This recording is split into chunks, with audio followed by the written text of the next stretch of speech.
welcome in. Welcome back to another episode of Format Podcast Live, Sunday morning edition. Hello, hello. I hope everybody's well out there. I hope you're well if you're watching live. I hope you're well if you're watching on the replay. Thank you for being here. We appreciate you so much, and we hope everybody had a great holiday, got an opportunity to get whatever you wanted from Santa, and hope you had an opportunity to spend some quality time with friends, family, whoever your loved ones are. But now we are back. It is Sunday after, and you know what we do on Sunday mornings. And of course, I got my dream team here with me. This is like 1992 all over again.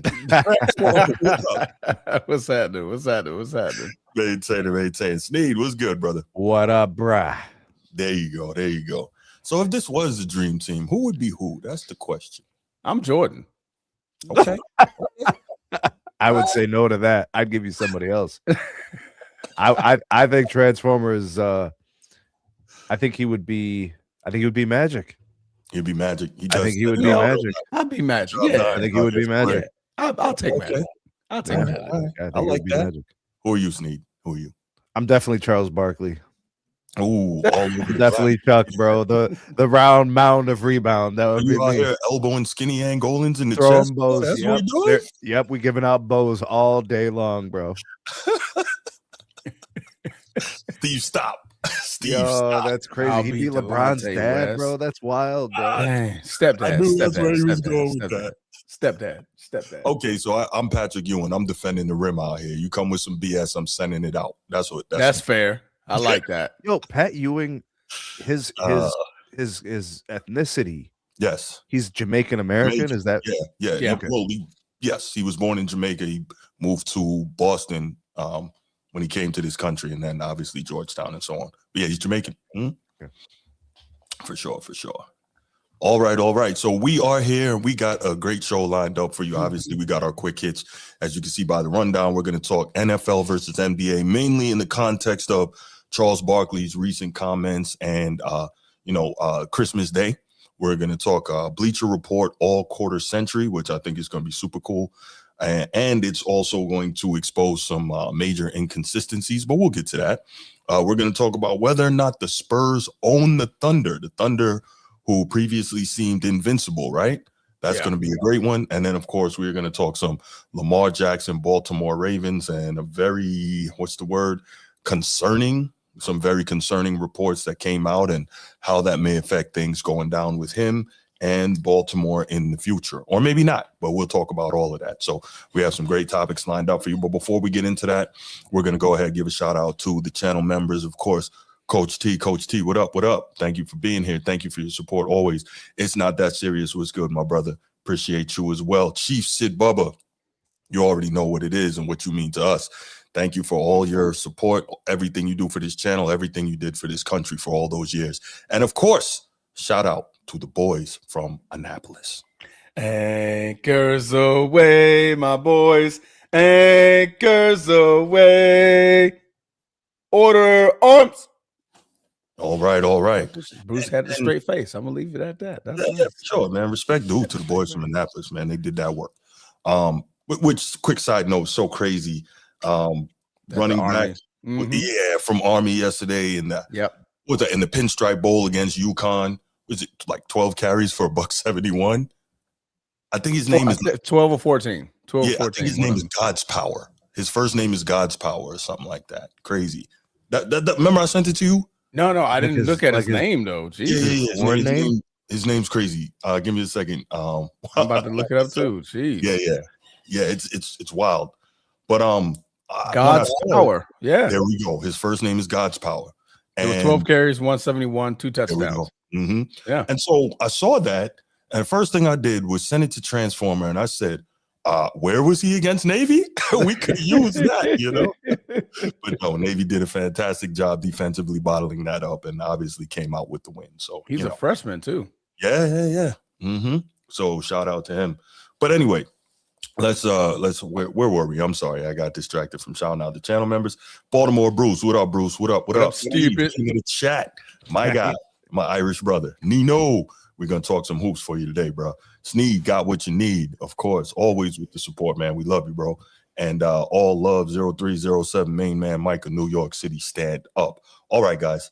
let's hit the spiel, and then we're going to get right into this. Let's go. If you're watching here on YouTube, make sure you go ahead, click that subscribe, that like, that notification bell. Make sure you're kept up to date whenever we drop new content on the channel. If you want the audio-only version of the podcast, open up your audio podcast platform, hit the search bar, type in The Format Podcast. We should come right up. If you're enjoying the content, make sure you give us a like, leave us a 5-star review, and drop a comment. All that stuff helps us rise in the algorithm, helps us find more sports fans, helps more sports fans find us. Make sure you write it down, put it in your phone, make a note of it. The Format Podcast is live Sunday mornings at 10 a.m. Eastern. And finally, if you're really and truly enjoying the content we're delivering you, make sure you hit that join button. There's going to be exclusive content here just for you. All right. All right.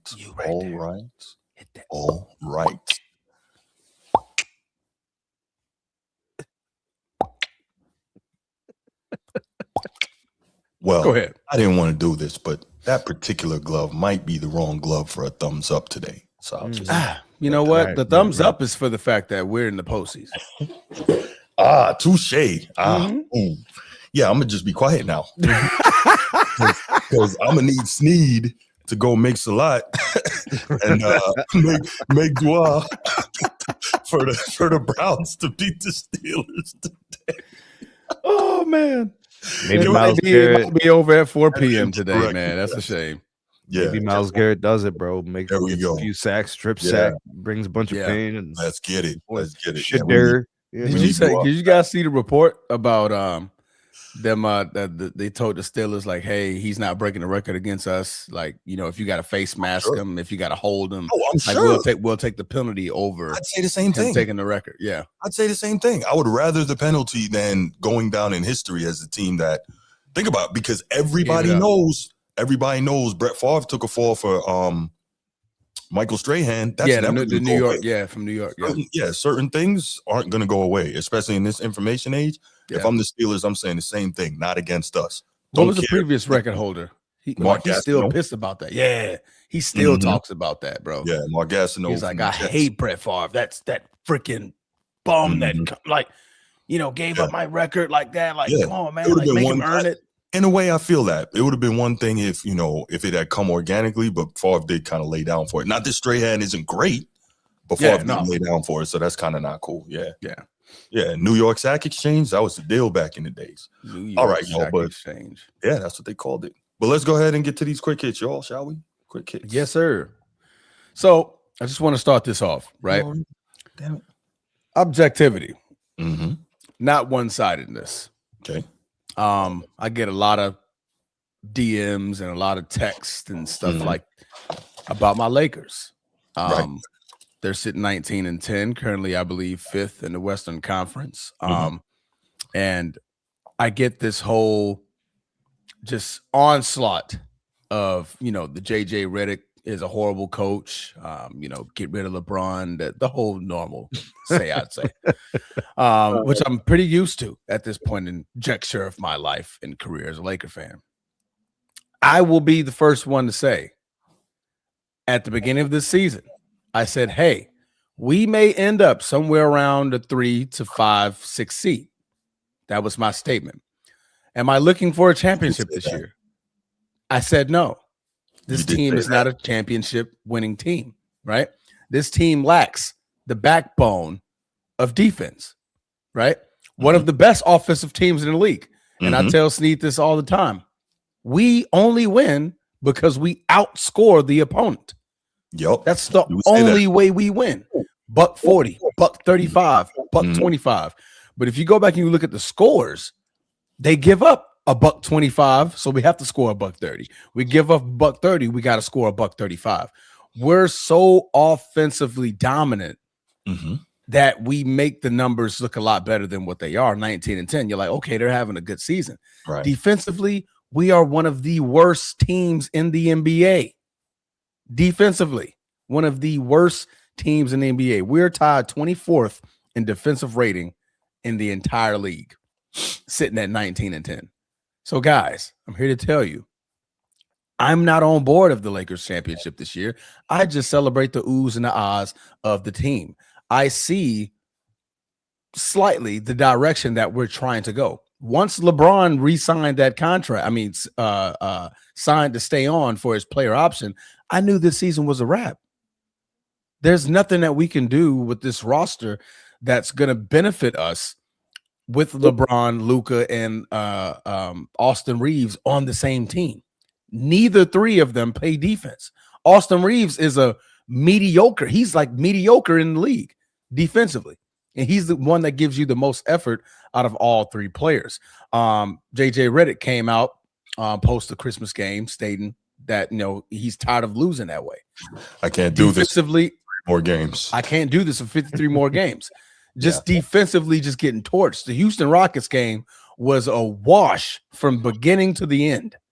There was nothing that we could do defensively to stop Kevin Durant, Amen Thompson, Sengun. They just got buckets whenever they wanted to get buckets, right? If you look at how we came back against the Houston Rockets, it's because we went on a scoring run. Right. That's the only way, right? When you have a 41-year-old and you're trying to depend on a 41-year-old to act like he's 25 again, we're doomed to fail. He's not going to walk through that door and put defensive clamps on nobody. Is he going to have a couple of possessions where you like flashbacks of the old LeBron? Yes, you're going to have a couple of possessions. He's going to break open on a wild pass, or play one possession with lockdown defense because he probably need that possession, or he's probably pissed off at that point in time. Yes, you're going to get that. But for the entirety of the game, you're not going to get that out of LeBron James. He's 41.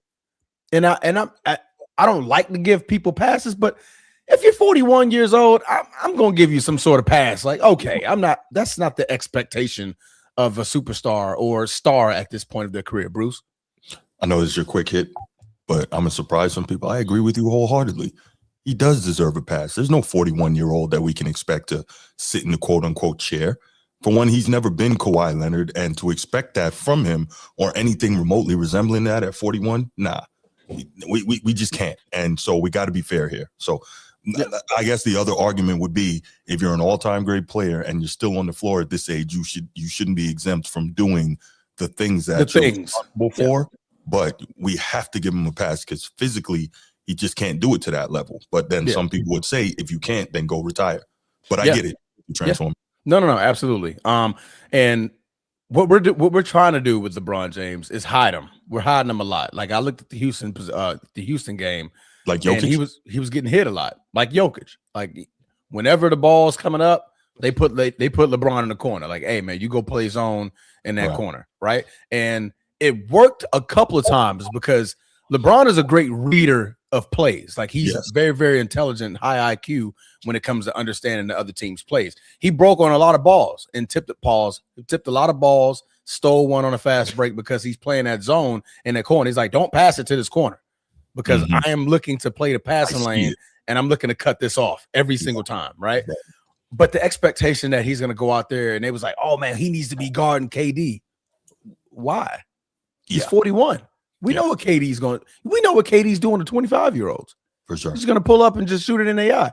You want LeBron to just go out there and just get shot in the eye or get drove past or something like that. So that's my quick hit, man. I understand where my Lakers are at now. With LeBron being paid $52 to $53 million a year at the age of 41, this is not a realistic team to make a run, right? We're not one, not two, but maybe three pieces of the 3-and-D type guys, just defensive lockdown guys, to go out there and be successful. If you look at how Luka Doncic made that run with the Dallas Mavericks, you look at who he had around him. They were a bunch of elite defenders. They had protection at the rim, and they were able to take up for the lack of effort that Luka gives on defense, and they were able to do that on that side. And then they'll let Luka run the offense, and he just torches you on offense, give you 40, give you 42, because he's the current leading NBA in scoring. So that's the type of team that we're going to look for in the future. So guys, I get it. Lakers suck defensively. Now, to call my team trash at 19-10, no, that's a little absurd. Just a little absurd, right?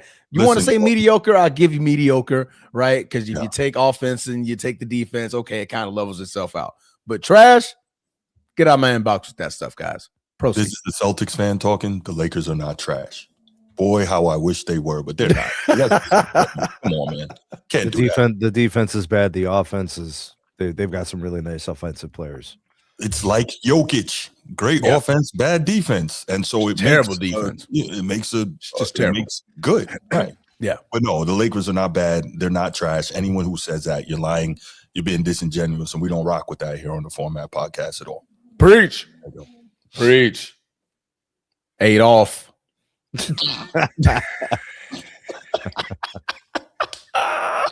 Yeah. Yo, you got your brother attacking me. You know that, right? For what? About how I poisoned you.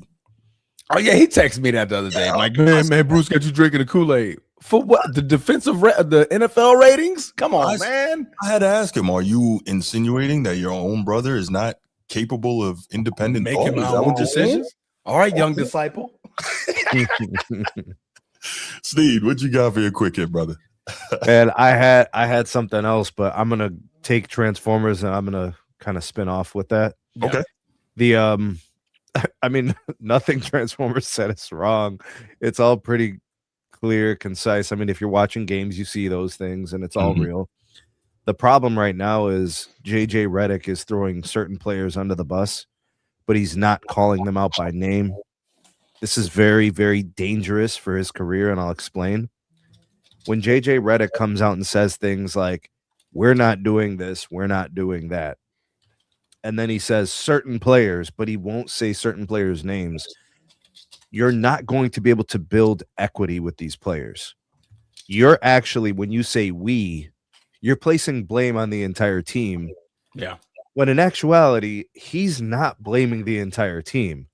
He's blaming certain players. There's 2 of them, namely. That, and he can't say certain things about certain players publicly. So here's what's happening. Yesterday in his post-practice presser, right, to show you how big Lakers are, they care about the press conference after the practice, bro. Like, this is crazy. Practice has a presser, right? So JJ a lot of sports talking, do that, but not to that extent. Isn't right. It's a big deal. They ask him a question, and JJ talks about how, you know, it was the uncomfortable truths that had to be said. It was the night before the Christmas Day game presser, and then he's like, it's going to be a tough practice. You know, like he's going to crack down, right? And then when they ask him about how the practice went, stuff, he's like, oh, it was good. We just, you know, the players got to tell me about their concerns. Interesting. Like, this doesn't match up. It doesn't make sense. You say that, you know, because here's what he's trying to do. He wants to be Greg Popovich. He wants to be a respected coach. He feels like he needs and commands respect. The problem right now is you're throwing players under the bus that aren't your problem. But then you come out and say, since LeBron came back, our offense is disorganized. Yeah. Okay, first of all, that's true. Because LeBron kind of is his own system when he handles the rock, right? So, like, it's kind of true. But then he says, it's my fault.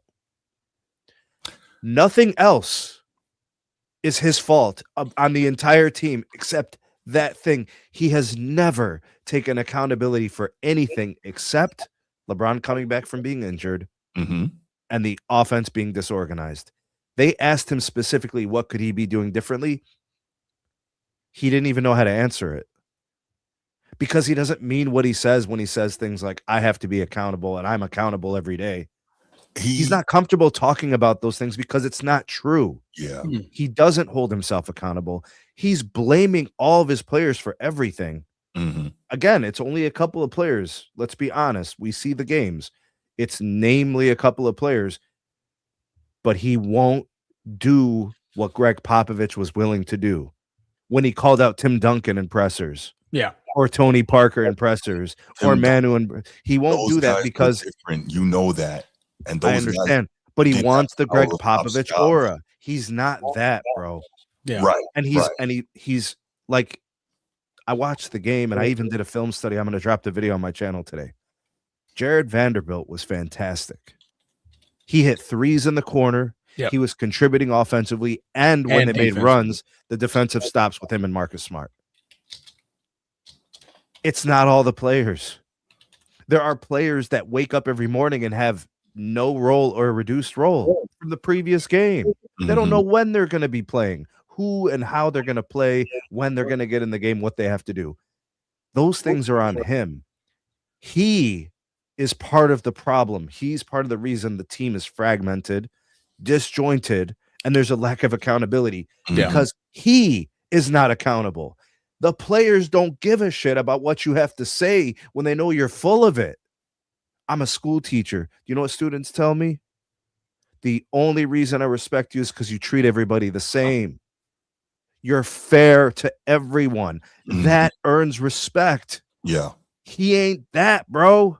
So you're 100% right, Sneed. And we're not going to dig too deep into this because it's just a quick hit. But one, when you're Pop and you have that pedigree of winning, then you can do certain things. Two, when you're Tim Duncan, Manu, and Timmy, not Timmy, you're Tim Duncan, Manu, and Tony Parker, who all literally grew up in the NBA, kind of, in the same organizational system and have a different mindset, both as people and as players. Pop can do those things, right? LeBron, we know who LeBron is. We know what he represents mentally and emotionally. We know that. And we also know that LeBron is the reason JJ Redick is a head coach in the NBA. We know that specifically for the Lakers. So no matter what Redick thinks or knows, he cannot, to your point, go out there and name names. He just can't. And if he does slip and do it, he has to walk it back and then try to, do the thing. Well, that's my fault and take some accountability. So I kind of get that. But if he doesn't take the direct accountability, that's when he exposes himself for, I don't really believe it's my fault. I just have to say it so I don't piss off LeBron so I can keep my job. Because as we know, LeBron has that history of getting coaches up out of there. So yeah, we know what it is. Good stuff. Yep. All right, my quick hit is super quick. Obviously, we know that Anthony Joshua knocked out. We know that he knocked out Jake Shadow Paul. Realm, bro. Yeah, right. Broke his jaw and all that in their big fight a couple of weeks ago. But this was something I just picked up on that was interesting. Obviously, you make money, you get taxed. But what I didn't think about, I don't know why, when you're a UK fighter, you come over here and fight and you make big money, you still have to pay your share, not only here, even though you're not a citizen or a resident, you have to pay your share here, which is the 37% Fed tax. And so Anthony Joshua, I think, supposedly grossed about $92 million for that Jake Paul fight, right? And so he had to pay about the 37% to the U.S. for the IRS for his Fed tax, right? But then what I didn't think about, he had to pay the UK income tax, which is for the HMRC. I don't know what it stands for. Probably His Majesty's Royal something, right? So UK tax, UK residence tax, Majesty's Revenue and Customs. There you go. Okay, so I was close. His Majesty's Revenue and Customs. So he had to pay 5.6 million pounds, which is a rough estimated equivalent of about $11.3 million. Then on top of that, he had to pay the UK's national insurance because remember, they have national universal health care over there and everyone pays into it. So he had to pay an additional 1.4 million pounds, about $2.8 million. And for a total of $14.1 million in UK deductions, along with his U.S. federal deduction. So I think he lost almost half of that money, basically. Yeah. So he came over here and made 92 mil, took about 45 mil home, which is still a hell of a lot of money, right? A lot more money than he gets paid in them regular fights. Yes, that's correct. Yeah, that was huge money. But it's just interesting to notice when you get taxed multiple times, how quickly that money shrinks down, even though it sounds like a lot. And of course, to us sitting here, hey, shoot, I'll take $40 million right now. You know what I'm saying? Man, listen. Crack somebody's jaw? Yeah. I'll take that. Yeah, give me 40 mil. Me and Transformer, we're gonna flip that. Real estate? What? We're gonna make that dough. But yeah, it's just interesting how much, AJ had to give up. But again, for 6 rounds of work coming over here, getting the job done, that's not a bad look. No. Even if you count the 4 to 6 weeks of training leading up to that, not a bad night's work. But yeah, I just thought that was interesting how much money he walked away with versus what he allegedly made for the fight. And he's lucky enough that they fought here. Right. Because that tax bill would have been higher if he would have, fought in Nevada or Cali or New York, Madison Square Oh Garden. yeah, if you fought in Cali, you had to pay the state tax. income tax as well. Yeah, New York. Mm-hmm. Where was the fight held? In Miami. Miami. Yeah. Mm-hmm. Yeah, no state tax. That was definitely strategic. I mean, oh, absolutely. There are athletes who they definitely consider the state in which they play, in which they live, to help with taxes. I mean, Florida doesn't have a state income tax, neither does Texas. I think Arizona, Washington, and then some places don't have sales tax on certain items. Yeah. There's places. I mean, if I was an athlete, I would not want to live and work in New York. Yeah, I would not want to live and work in California. So New York is crazy expensive, but I will say that's one of those places where if you have bread, there are real bread. There's very few places on earth that's better to live than New York City. If you man, but I feel like things can come to me if I got bread like that, bro. No, I get it. I get it. But I get it. I get it. I mean, you act like I can't import belly dancers on the low, bro. You act like I can't do that. Come on, bro. Well, I gotta go to New York to get belly dancers. No. There's certain places, right? There's certain New York, London, Paris. Like how it goes, man. There's just if I want some nice look at to wave the big leaf, bro, and feed me grapes. I could do that anywhere, bro. Yeah, you can. And then you end up like Deshaun Watson. Ooh, you get up. Jeez. Right, there you go. Flying all righty, let's relax. Let's relax. RELAX. Shout out to Aaron Rodgers. I mean, no shout out to Aaron Rodgers. Yeah, not today. Go get him, Miles. My bad. Yeah. Okay. So, guys, you ready to get into it? Yes, sir. All right, let's do it. By the way, are we doing this quarter century thing, the Bleacher Report thing? Yeah. Yep, that's the second one. It's the next topic. Ooh, we. Yep. Yeah, we got something to say. All right, gentlemen, who's leading this topic? Is this me? I think this is you. I think this is me.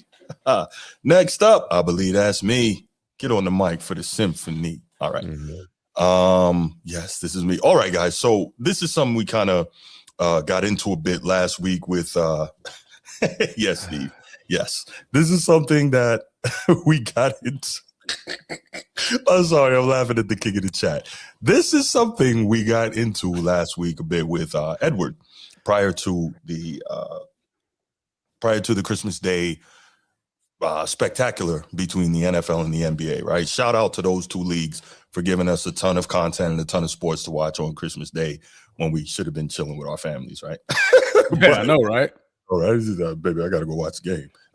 But no, in all seriousness, five NBA games, which were pretty good overall, 3 NFL games, 2 of which were close, but I'll say weren't exhilarating because, the best players weren't available. But still, the NFL gives you quality product for the most part. Anyway, so we had that going on. So if you remember, you, myself, Edward, we kind of were back and forth bickering a bit last week over the the ratings and all that. And we'll get to that in a second. But I think the bigger thing here, as you can see on the thumbnail, you have Charles Barkley, obviously extremely outspoken NBA All-Star, NBA 50 Greatest, NBA Hall of Famer, NBA pundit, and Roger Goodell, commissioner of the NFL. And why are both of those guys up there? Because Charles Barkley had some very interesting comments to make about the NFL. So I was able to find a clip. Sorry, the sound quality isn't the best. I don't know why I couldn't find a clear clip, but I have the clip. So I'm going to play what Charles Barkley had to say about the NFL and Christmas Day, and then we'll come back a little bit. Because you got 5 games and nobody else playing. And, the NBA, the NFL got greedy and started adding Christmas game. We used to have this day to ourselves. Roger Goodell, them pigs at the NFL always on the hog every day of the week now. No, because the NBA, they do. We all saw ESPN. I saw those guys yesterday on ESPN talk about it, and they're right. Christmas is an NBA day. That is it. Okay. I didn't think. Okay, thank you, Chris Kringle. 18 straight years. That's a difference. Because of basketball. 5 games in a day. NBA day. Roger Goodell trying to hog every day of the week. They on Saturday now too. The 78th, too. The 78th edition of the NBA on Christmas Day. Then the music cuts in. Because they had to cut him off. Yeah, for sure. They like we taking this to commercial because we got to cut him off. Bro, this is that meme, man screaming at cloud, bro. I swear to God. In most cases, I agree with Charles Barkley. On this one, not so much. And so as you heard, Charles Barkley is complaining and he's calling the NFL greedy for now kind of getting into what was traditionally an NBA day with Christmas. So I have a couple of responses to that, right? First, Charles Barkley always, whenever he talks about people making money or getting paid, he always says, God bless them. I'll never begrudge anybody getting paid. Okay, cool. So the NFL is not a business, huh? NFL is not a business. Roger Goodell is not doing what's in the best interest of his bosses, who are the NFL owners, right? 32 owners, yeah. 32 collectively owners. worth like $100 trillion. Oh my gosh, right? A lot of dough. So their goal is not just to provide the best sports content in terms of American football. Their goal is also to maximize revenue generated, correct? Yeah. Like that's part of the job, right? Mhm. And so if you know that the Christmas day is a prime opportunity to do that, why wouldn't you get in on that, right? So here's my other thing. Charles Barkley, he just got to keep it a buck, man. Stop freaking complaining. Well, stop complaining about this, right? And you know what? No, I can't even say that because in fairness, he does complain about the NBA product. But at the end of the day, he knows that what the real issue is that when the NBA and the NFL match up in the same slot, the NBA cannot win. They just can't. The evidence is there. It doesn't matter if the games are bad. It doesn't matter if the games are good. The NBA is going to lose in terms of domestic viewership, right? And so at the end of the day, the bigger product is not the NFL. The problem is that the NBA is not putting out enough of a great product because Wax Museum back in the 90s, this wasn't an issue, right?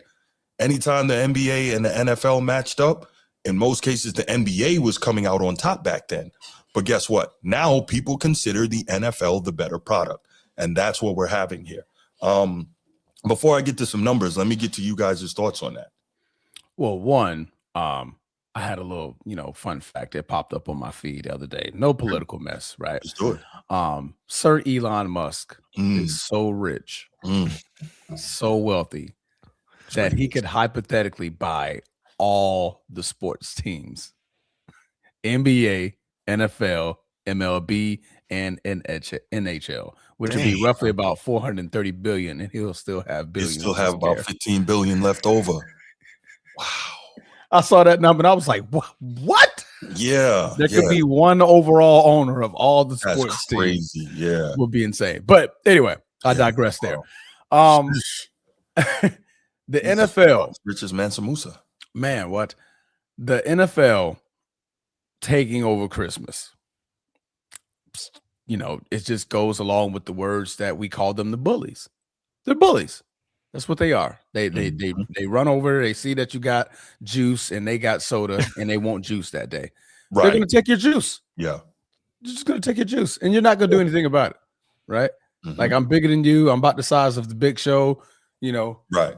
And you look like Rey Mysterio. Get ready to go for a ride. I'm going to take you. I'm going to put you up like, hey, man, go ahead and run that juice. Yeah. All right, go ahead and run that juice. But to be fair, the bully part for me isn't it goes a little bit deeper than just bullying the NBA. It's bullying the fans. It's bullying us, right? The one aspect, and I'll make this pretty brief and get you guys' thought. The fact that the Christmas games, Joyous Holiday, right, were on two different networks, two different paying streaming services, was the greediness from the NFL. Agreed. That's greedy, right? Agreed. I have to have two different services, Netflix and Amazon Prime, to enjoy Christmas Day games, right? The NBA kept it clear. ABC, ESPN. Those are public worldwide networks where you don't have to pay a service to watch those games. You can watch those on regular national TV, right? ESPN is technically. They switched over, but ABC is the national televised network, right? Yeah. That's the greedy part for me that I just I don't stand with, right? Last night's game was on Peacock. Now I need Peacock to watch today, right? I need go Irish. I have it's so many freaking networks, and as football fans, we're grateful that you're adding a lot of days. Like, okay, we get football Saturday, we get footballs on Fridays, Thursdays, Mondays, and the most important Sunday, right? Mm-hmm. But it's now becoming greed from the NFL. Like, it's so many services that I have to pay for to watch these games. To me, that's the absurd part about it. I get what Charles Barkley is coming for. Like, you come over here, Debo, in the NBA, and I agree with you, Bruce. I mean, NFL, I got to make my bread too. Yeah, this multi-trillion-dollar deal that I have with all these networks, I got to somehow make my bread. But that's just the greed is overwhelming to us, not to the NBA. It's overwhelming to us as the fans, the consumers of the product, who have to pay an absurd amount of money to watch all of these games. Here's the problem. Real quick, Sneak. I think if Barkley had framed it that way, he wouldn't get any pushback from me. Go ahead, Sneak. Barkley's looking at it from like the fan perspective, like for people that consume the content. Yeah. Here's the problem. These companies that have taken over the rights to show these games, they're all publicly traded companies. Yeah. Right? You have Amazon Prime. That is a multi-trillion-dollar company. Correct. Netflix, the streaming king worldwide, right? Like, all of these companies are publicly traded, and they have purchased the rights to display these games, and the league has agreed to it and signed these deals. So the league has made a business decision to have these games broadcasted from these specific platforms. The league has sold out to these networks. So now the fan is busy tracking and trying to find the ways to watch the games, which means having every single one of these platforms, which stand alone, like Amazon Prime is like an annual $150 subscription. Yeah, if you get everything, it's like $2,000 a year. I saw. Yeah, if you get Red Zone, if you get the NFL Network, if you get ESPN is as the way it's constructed with cable TV packages is like $25. Yeah, because now they have this bundle. This like thing going on. So they're not thinking about you, the fan, anymore. It's all monetization because Roger Goodell's job is evaluated based on the revenue sharing and how much of the pie is able to be shared. And the players don't care either. You don't hear players saying, "Man, I wish this was available national on ABC." They don't give a damn. So if nobody cares, the only person out there holding the bag is the fan.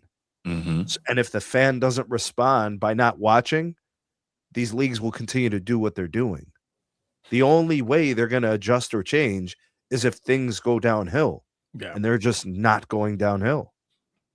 So you guys both made great points in a way that I hadn't even processed, right? I was looking at it on a much more surface level in terms of Marcus comments. No, I'm dead serious, man. You guys. No. What? Look at his profile pic. Whoa! What? Whoa! No. No. What the hell? I didn't even notice that, bro. Yo, what in the world, bro? That's crazy work. That's crazy work, bro. Yo, Bron got a baby, yo. That is fantastic. And that's Diddy next to him. No. That was Diddy. Diddy party. I don't believe that. I'm saying 50 definitely made that one, bro. He was strong. Yeah. But no, I'm sorry, man. Go ahead.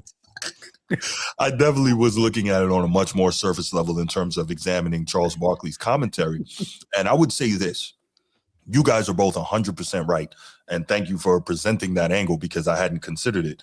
What I'll say is, in terms of Charles Barkley and what he said, all he was thinking about was, we can't compete with the NFL. Please give us our day back.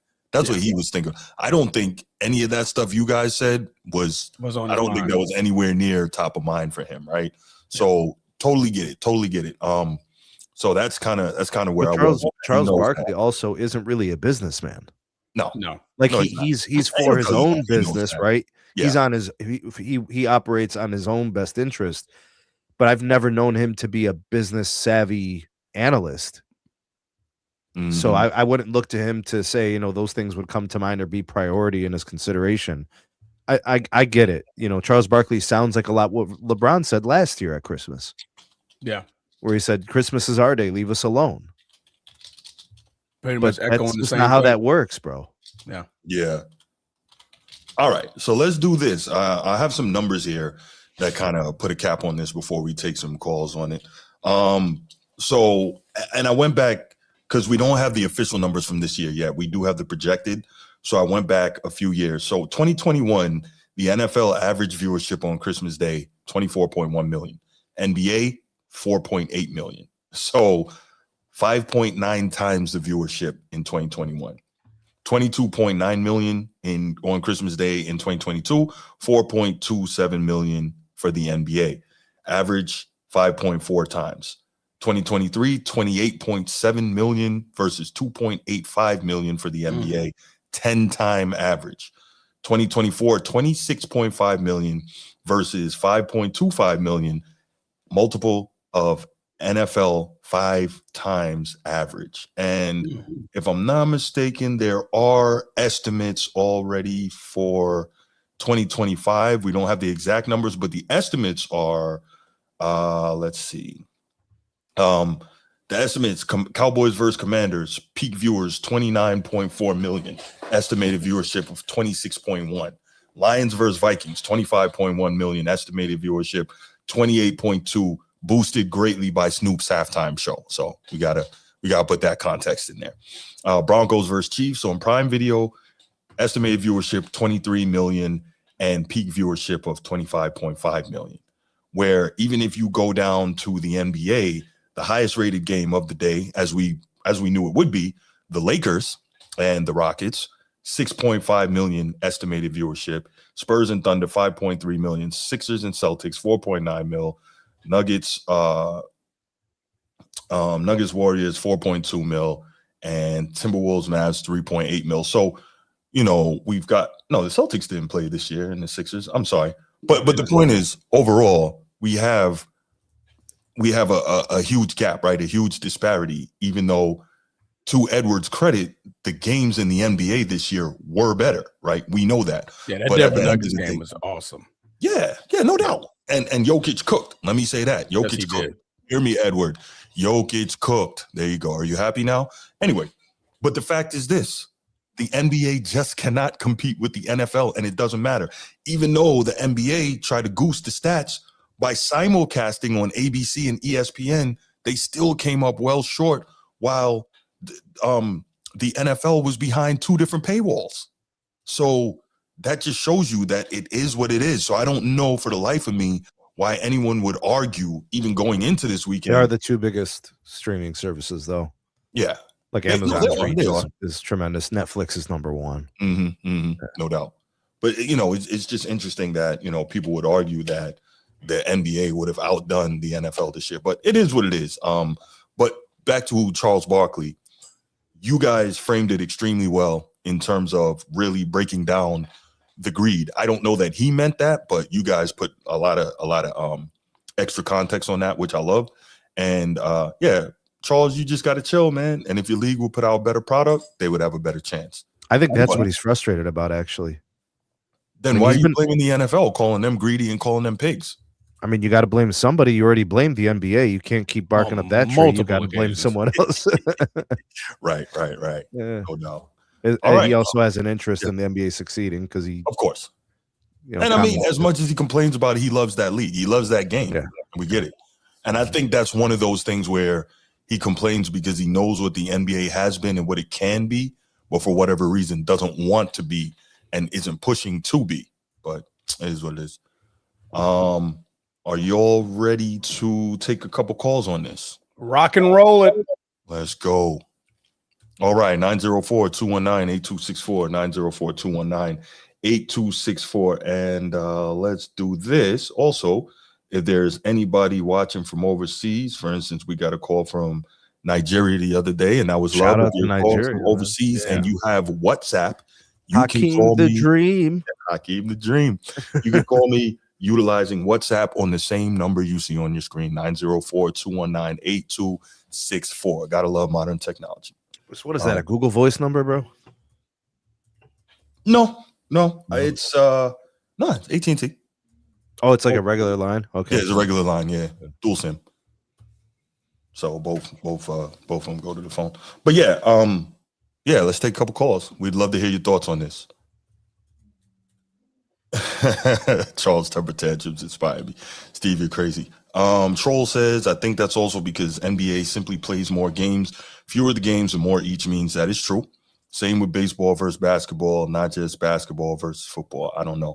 Well, that's odd because like baseball, I learned this from Rob Parker, even during the season. And I thought this was crazy when he told me this.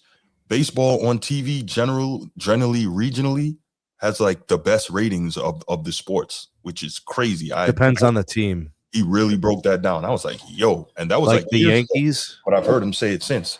Yankees, Dodgers, Cubs, Blue Jays, Cubs. Yeah, there's Cardinals. Select teams. They really do well. Yeah.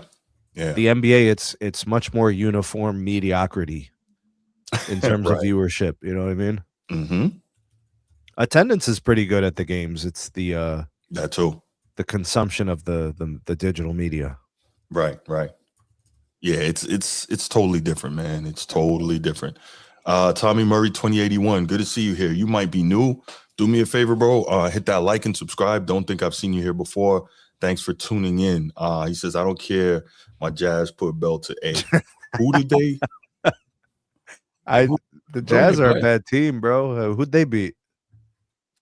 I don't know. No. They're what? Yeah, like I don't think nobody was watching that game. Well, we know they didn't play on Christmas, so I'm not sure who he's referring to. Utah Jazz are 12-19, man. They beat the Spurs, bro. Okay. Beat the Spurs. I was about to say 12-19. And they beat the Pistons. The Jazz are kind of they're not like they're competitive.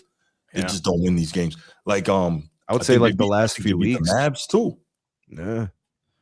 They're not as bad as I thought they were going to be. Mm-hmm. They were awful last year. Yeah. So bad. By the way, Cooper Flag is coming along. Mm-hmm. He's coming along. He's arriving. He's turning into that guy. The great white hope. That is what they want him to be. All right.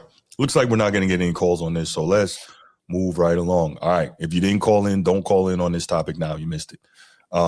Please don't. Then we got to turn the show back. No, actually, I just won't answer. Let's go. Hard to steer the Titanic. You know what I'm saying? It's hard to do that. Yeah, you can't turn that around. Let's go to the next one, and that is Bleacher Report. I don't know why I keep saying Bleacher Ray. Bleacher Report all quarter century team, and I have some interesting thoughts on that. But I believe this is you, Transformer. Yes, this is. Awesome. Let's get it. I was trying to think of which one is mine. I'm like, damn, I think I gave the first 3 topics. So you did. So I was like, brother, because I don't know. I was like just on a blank. But and I was watching. You texted me when I was watching the game last night. I'm like, I don't know what to say. Right. I'm trying to focus on the game. But anyway, Bleacher Report came out with an NBA all quarter century teams, meaning from the year 2000 all the way to now, the current year 2025.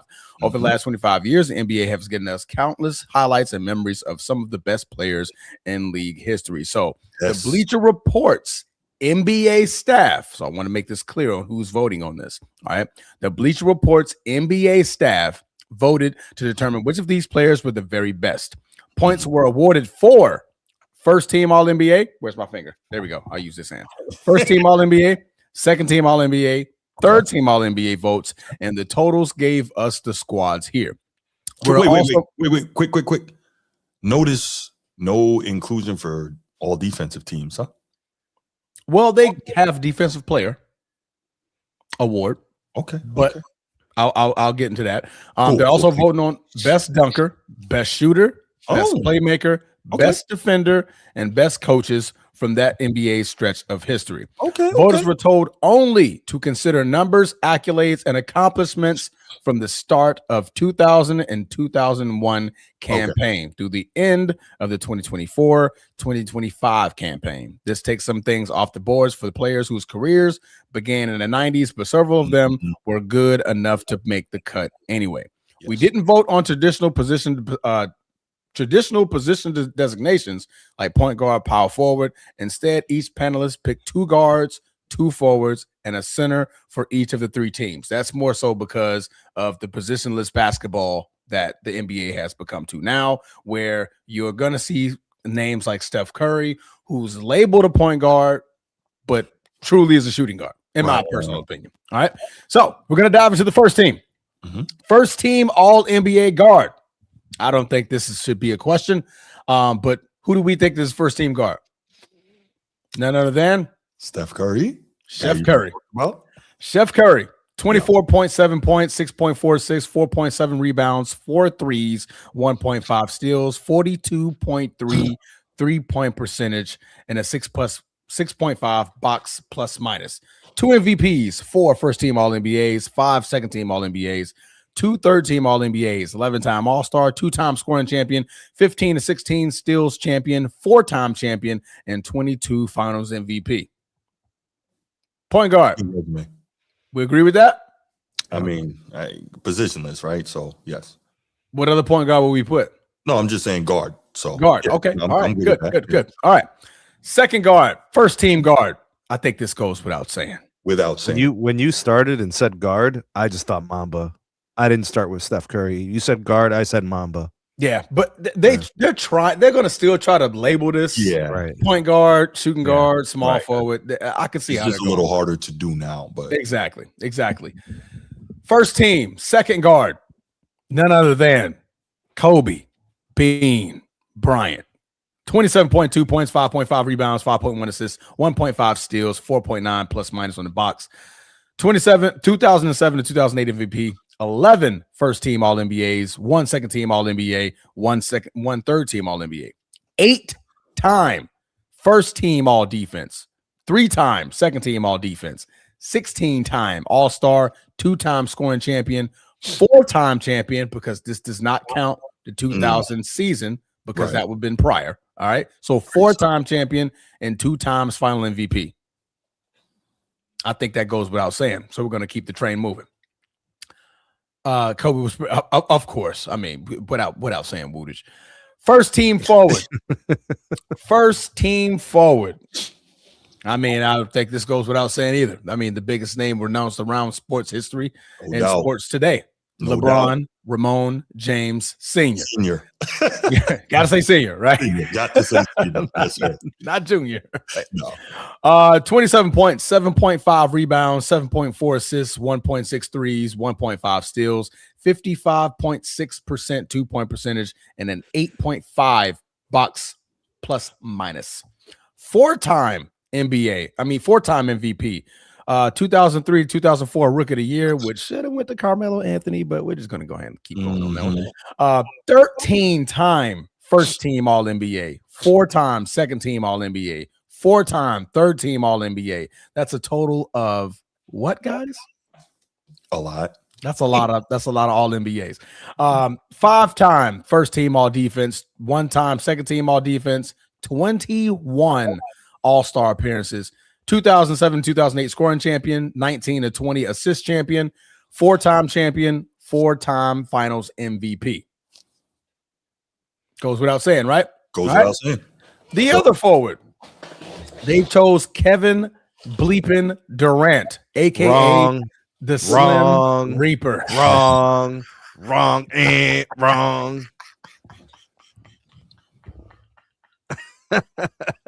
Go ahead, Transformer. Keep cooking, bro. Sneed hit the buzzer. You're getting zapped, bro. Oh, my gosh. All right. Kevin Durant, 27.2 points per game, 7 rebounds per game, 4.4 assists, 2 threes, 1.1 blocks. I thought it read 11. I'm like, is that Wilt Chamberlain? 1 steal, 39% 3-point percentage, 6.4 box plus minus. He was your 2013 to 2014 MVP, 2007-2008 Rookie of the Year, unanimous, because that was just a crazy year for coming out of Texas. 6-time first team All-NBA, 5-time second team All-NBA, 15-time All-Star, 4-time scoring champion, 2-time champion, 2 times final MVP. I know we got the buzzer.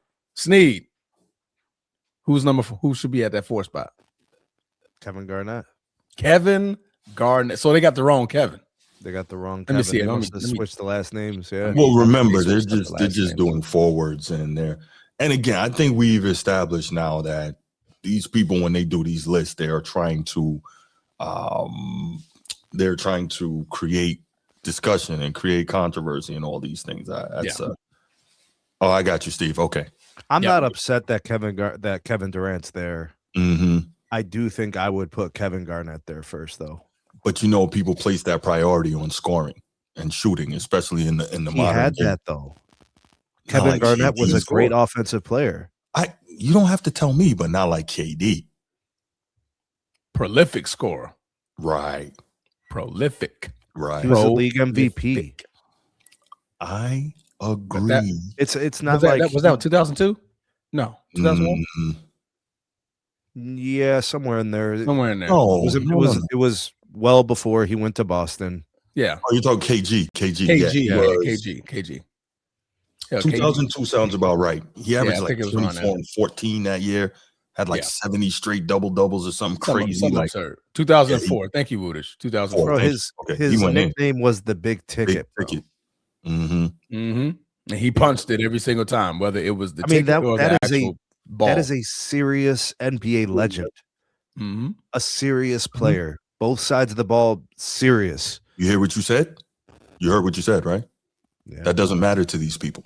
Definitely doesn't matter to Bleacher Report. But the rest of the list is loaded with two-way players. Not Steph Steph is not a two-way player. and LeBron at times. But if you when we keep going, most of them are two-way players. Okay. When you get into the second team and whatnot, I got you. And then your final at the 5 spot, first team center. They chose Tim Duncan at the first team. 18.5 points per game, 10 rebounds, 3.1 assists, 2.1 blocks, 5.8 box plus minus. Transformer, when did he move from like forward to center? He never did. I think he never did. He never did because He's always been David point Robinson forward. was the starting center when he came in, and he played power forward with David Robinson. And then, like throughout the rest of his career, I was like, why is he not playing center? And he was always a power forward. And then you would see guys like Mehmet Okur and Najee Muhammad and Thiago Splitter. Thank you. Yeah. All these. So then, why did they put him in there as a center? They put him in as first team center. So we can talk about it.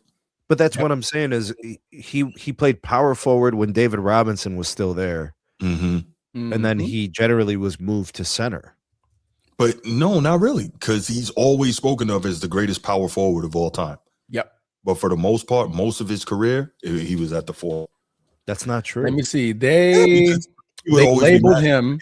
G and Amari and C Webb and all the. To be fair, he probably played the 4, but he was labeled a center from 2006 throughout the rest of his career. That's what I'm trying to tell you. He was the labeled majority a of his center. career. He played center Then why does everyone refer to this guy as the greatest power forward of all time? because of what Because he did when he played power forward. He was deep. He was DPOY level. He was averaging 24 a game on really nice efficiency. I think all defensive first team every year. Yeah, but he And played more like 10 years at center then. more so, he started at center. I think that's the cap. Like when we see him play, he plays power forward. He starts at center. Like to take the opening tip, you mean? Like yeah, I think like LeBron early in his career, he was labeled a point guard because he started at point guard. I thought he was always a 3. Okay. I used to see but in small forward. like on certain lineups, they'll put him at like they started him at point guard. It was like, why is he point guard? Like he's not a point guard, right? So I think that's more so what they were doing. But yeah, since 2006, 2007, he was listed as a center. Well, thank you for clarifying that. Yeah, that's where they get that from. All right. So again, we put first team: Stephen Curry, Kobe Bryant, LeBron, Ramon James Sr., Kevin Durant, not Garnett, Durant. That's such a close name, Durant, Garnett. Like, families must be related. And then Timmy D at first team All NBA. I mean, first team quarter century Bleacher Red. Sneed says KD should be replaced with KG, the other Kevin. Mm-hmm. Right, Bruce? You got any malice with this first team? I don't. And also I know what it is why KD is there. We are talking about people who look at the modern NBA through the modern lens, and two-way is not as important. Defense is not as important. And we know KD is one of the better scorers of all time. And he shoots a three and he shoots a mid-range and his game is smooth. So, him hitting the glass, even though he's 7 feet tall, but I will acknowledge, Bruce, that's not important for most of these people. I will acknowledge that the margin between those two guys is razor thin. Okay. So if somebody is taking KD over KG, I get it. Mm-hmm. I would take KG personally. I would too, but I think most people, especially most people in the sports media, they're going to take KD. Yeah, because it's how much defense has been, how much has been disincentivized to discuss defense, and how much defense has been marginalized. Okay, I got another bone to throw at you. Go. Do you think it's more so because Kevin Durant, this is the quarter century that he's been prolific at what he does for pretty much his entire career? So from he got drafted in 04? Mm-hmm. 04, 05, somewhere around there. Mm-hmm. It's been the same for almost 20 years. For Kevin Garnett, his downfall started in 2007. So he only had you're 7 saying that years. because he got drafted in 96? Yeah, 95. He got drafted in 95, the year before Kobe. Yeah. Right. So maybe it's just the duration. The duration of time. Yeah. Yeah. Yeah, that's valid. So we got basically the entirety of KD's career, and we got 75, 80% of KG's career. Correct.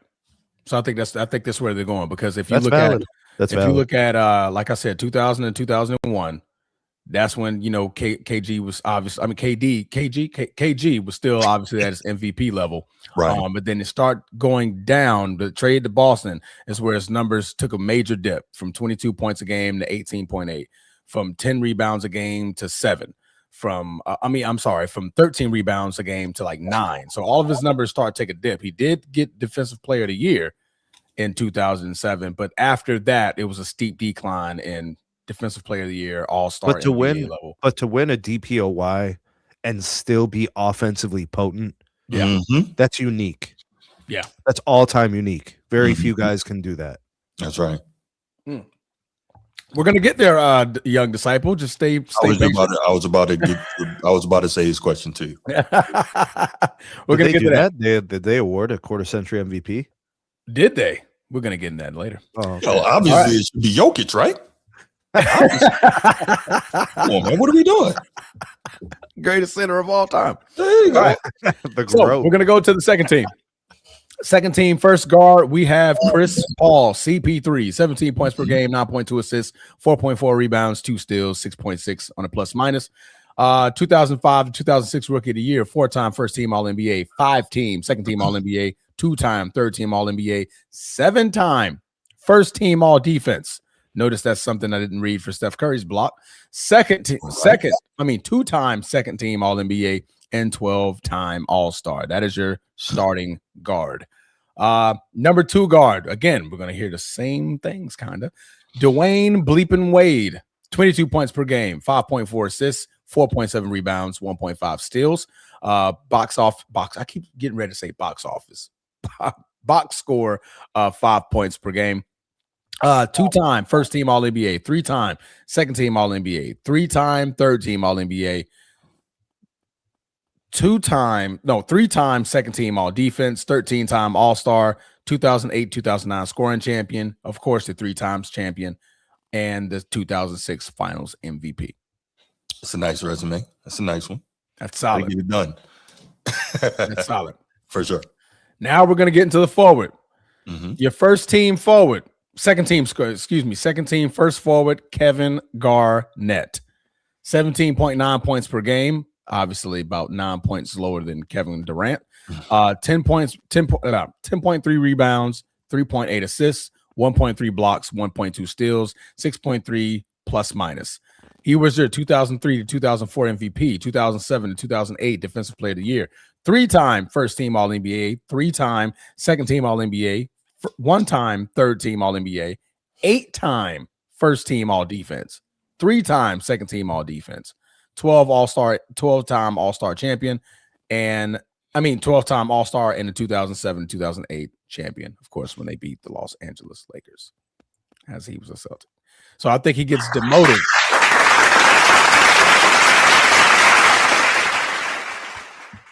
Sorry, I couldn't help it. Only because he wore that green, bro. That's it. Only because he wore Trying to the tell green. you. Jesus Christ. Hey, All right. hey, man, you know. Second You Bet he team, did most of this as a Wolf, but whatever. You only Most LeBron of it. because you wore purple and gold. So stop. his numbers dipped when he became a Celtic, but Don't worry that's about neither that. here nor there. No. All right. He was our defensive anchor, man. Yes. Oh, it wasn't. It was a good old James Posey, Perk. It wasn't Perk. It wasn't Big Perk. bro. Tony Allen didn't do nothing but wear thermals and beanies, bro. You acted like And black Air Force Ones. That's all he right. did. That's right. All black Air Force Ones. That's Tony Allen. That's right. They'll all tell you KG brought the intensity and he was the defensive anchor. But anyway, go ahead. I mean, if I see a man at the beginning of a game banging his head against the goalpost, then at that point, something's mentally wrong. He's insane. Yeah, like legitimately crazy. What's wrong with him? At the mouth and screaming. He would have been a good football player if he would have filled out. Yeah, absolutely. Second team, second forward. Dirk Nowitzki, 21.3 points, 7.7 rebounds, 2.4 assists, 1.3 threes, 38.3 3-point percentage, 4.9 plus minus. He was your 2006-2007 MVP. 4 first-team All-NBA, 5 second-team All-NBA, 3 third-team All-NBA, 14 All-Stars, 2010-2011 champion, famously for beating the Miami Heatles, and your 2011 Finals MVP, again, famous for beating the Miami Heatles. That's your second team forward. Second forward. This is kind of hard to say these damn names. All right. Mm-hmm. This is where it gets a little interesting. I don't think it does. It does? Okay. It does. I don't think it does. You don't think it does. Okay. No. Second team center. Nikola Jokic. 21.8 points per game, 10.9 rebounds, 7.2 assists, 1.3 steals, 61.1 2-point percentage, 10.3. That's the highest that I've mentioned so far, plus minus. 10.3. He's the only one in double digits so far. 3-time MVP, 5-time first team All-NBA, 2-time second team All-NBA, 7-time All-Star, 22-23 champion, 23 Finals MVP. That is your second team. So again, first guard, Chris Paul. Second guard, Dwayne Wade. First forward, Kevin Garnett. Second forward, Dirk Nowitzki. Center, Jokic. Yeah. That one. I mean, what Shaq did in LA. Okay, but do y'all want the surprise of the surprises today? That he agrees with this position. I'm good with this. I'm not being funny. I'm good with this. Yeah, and the reason why Jokic has been better longer during this time frame than Shaq was. I'm not saying Jokic is better than from Shaq. 2000 to 2006. That's when after that, when they won that title, is when the slippage started. The rest and then what? Really hit. Elite Joker is the last 6 years. Correct. But okay, doesn't Joker lead like the last decade in like everything?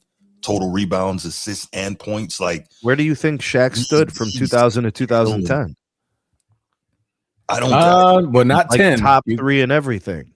Maybe. I would say 2006. But if Jokic is leading in everything, and we have to, no matter how I feel about Jokic, I have to acknowledge that his passing is the separator, right? Again, I would never say Jokic is better than Shaq. I don't care what he does. Shaq's defense was really good. Destroy him.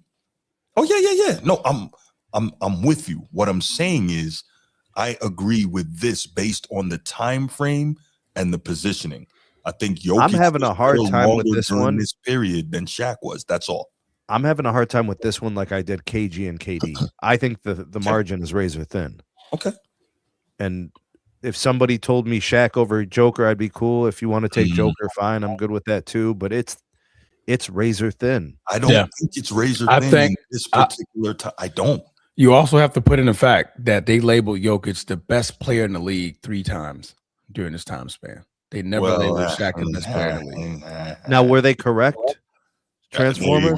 Was Shaq not the best player in the world at least 3 times during that span? I'm giving you criteria and reading. No, you but the forget the accolades. criteria. But let's have an honest conversation with Okay. ourselves. Because I saw Kobe get one MVP. What? When he was the best player in the world for a 10-year stretch. Yeah. I It's a don't. little rough. Oh, this is where we're going. Oh, Ed Dog's here. And thank you for tuning into the He's Format been here Podcast, for- man. Make sure you guys hit that like and subscribe button. And don't forget to hit that share. You get the hype 3 videos a week. I think This show is about to get derailed real quick. I knew it was going to get derailed at this point. No, but listen, I'm not being funny. I agree with what Edward's stance is on this, and I do think that for this time frame, that Joker should be where he is, and I do believe that he was better longer during this time frame than Shaq was. I really do. Yeah. I'm not trying to be funny. I think it's fair. Now, if you're ever going to tell me at any point that Joker is better than Shaq was, no. But for the purposes of the way this particular discussion is framed, I got to go Jokic here. You see what I'm saying? Yeah, no, I see what you're saying. Yeah. Since Now, 2020, think about it. If we talk Shaq 92 through 06, it's no then discussion. it's no brainer. Yeah, but there you go. Mm-hmm, yeah. mm-hmm. Nikola Jokic, since his climb to the top, has not finished no less than second in MVP voting since 2020. Yeah. First, got the MVP, second in voting, MVP, second in voting, and now he's again top 2 in that. So it's become a factor inadvertently is if a guy was drafted in the mid to late 90s and they spent some of their prime in the 2000s, they're getting dinged here. Yeah. Right. And in the case, you see what I'm saying? So if somebody spent their entirety of their prime in the 2000s, they kind of have an edge. Like Curry, his entire career is in the heart of this. That's exactly what I was saying. Yes. Yeah. Forged in the fire of the 90s, right? Transformer. Fire of the 90s. No, but that's exactly what I'm saying. We got to, you know what? I'm not going to do it. Okay, let's go. Oh, Lord. Oh. All right, we're going to get to the third team. This is the final team. The first guard on the third team, Steve Nash, 16 points per game, 9.6 assists, 3.2 rebounds, 1.5 threes, 43.2 3-point percentage. It's kind of absurd. 3.6 plus minus on the box. 2-time MVP, though. One of those should have been Kobe Bean Bryant's. But 3-time first team All-NBA, 2-time second team All-NBA, 2-time third team All-NBA, 8-time All-Star, 5-time assist champion. That's Steve Nash. Your third team guard, James Bleepin Harden, 24.1 points, 8.2 free throw attempts. Notice he's the first and only person on this list where we mentioned the free throw attempts. 8.2 free throw attempts, 7.2 assists, 5.6 rebounds, 1.5 steals. I see what they kind of did here, right? For everybody else, they put points, assists, rebounds, like your typical, your 3 stats that make a triple double. Your 3 major ones, yeah. They made sure they put 8.2 free throws as the second thing you mentioned behind his points per game. Funny. All I want is consistency, man. 2017-18 MVP, 6-time first team All-NBA, 2-time third team All-NBA. He's not made second team All-NBA ever. 11-time All-Star, 3-time scoring champion, and 2-time assist champion. That is James Harden. Your first forward, Kawhi Leonard, 20.1 points per game, 6.4 rebounds, 3.1 assists, 1.7 steals, 6.5 plus minus. 2-time Defensive Player of the Year. 3-time first team All-NBA, 3-time second team All-NBA, 3-time first team All-Defense, 4-time second team All-Defense. He's a 6-time All-Star. He's your 14 and 15 Steals champion. He is a 2-time champion, and he is a 2-times Finals MVP. I'm sorry, who was that? That was Kawhi Leonard. Kawhi Leonard. Okay. Leonard, yes. I was wondering if he was going to get mentioned. It's hard with him having missed so many games, man. So many games. I think that's what dings him a lot. There were talks of him being the best player in the world for a while. Yeah. That did happen for a couple years. Yeah, when he was like there, man, Kawhi was a monster. Yeah. I remember the whole he's taking over LA billboards when he first got there. And yeah. so much about that. so much about that. Probably the worst thing to happen to LA. All right. Second forward on the third team, Giannis Antetokounmpo, 23.9 points per game, 9.9 rebounds, 5 assists, 1.2 blocks, 1.1 steals, 59.4 2-point percentage, 6.7 plus minus. He is your two-time MVP, 2019 to 2020 Defensive Player of the Year, 7-time first team All-NBA, 2-time second team All-NBA, 4-time first team All-Defense, 1-time second team All-Defense, 9-time All-Star, 20 to 2021 champion and Finals MVP, and he also got the Most Improved Player from 16 to 17 as he rose to stardom. And then your grand finale, the Big Diesel is going to make the list. Third team center, 20.7 points per game, 9.6 rebounds, 2.4 assists, 1.9 blocks, 58.8 2-point percentage, 4.2 box plus minus. Six-time first team All-NBA, 1-time third team All-NBA, 2-time second team All-Defense, 8-time All-Star, 3-time champion, because again, they're not counting the 2000 run. They're only counting 2001, 2002, and 2006. And your 2-time Finals MVP. Now, the sample size. Our sample size for this quarter century's team start in the 2000 to 2001 season. During his 8 seasons prior to that, Shaq averaged 27.5 points per game, 12.4 rebounds, and 2.7 blocks, and secured his lone MVP and won his first championship. That was the more productive stretch that you're looking at if you're comparing this comparison to Jokic. And can I interrupt here? Look who he was doing that against in the 90s. I'll leave that right there. Hakeem, your dream. And Pat Ewing, and Alonzo Mourning, and Mount Mutombo, and David Robinson. Bunch of Hall of Fame bigs. But anyway. Yeah.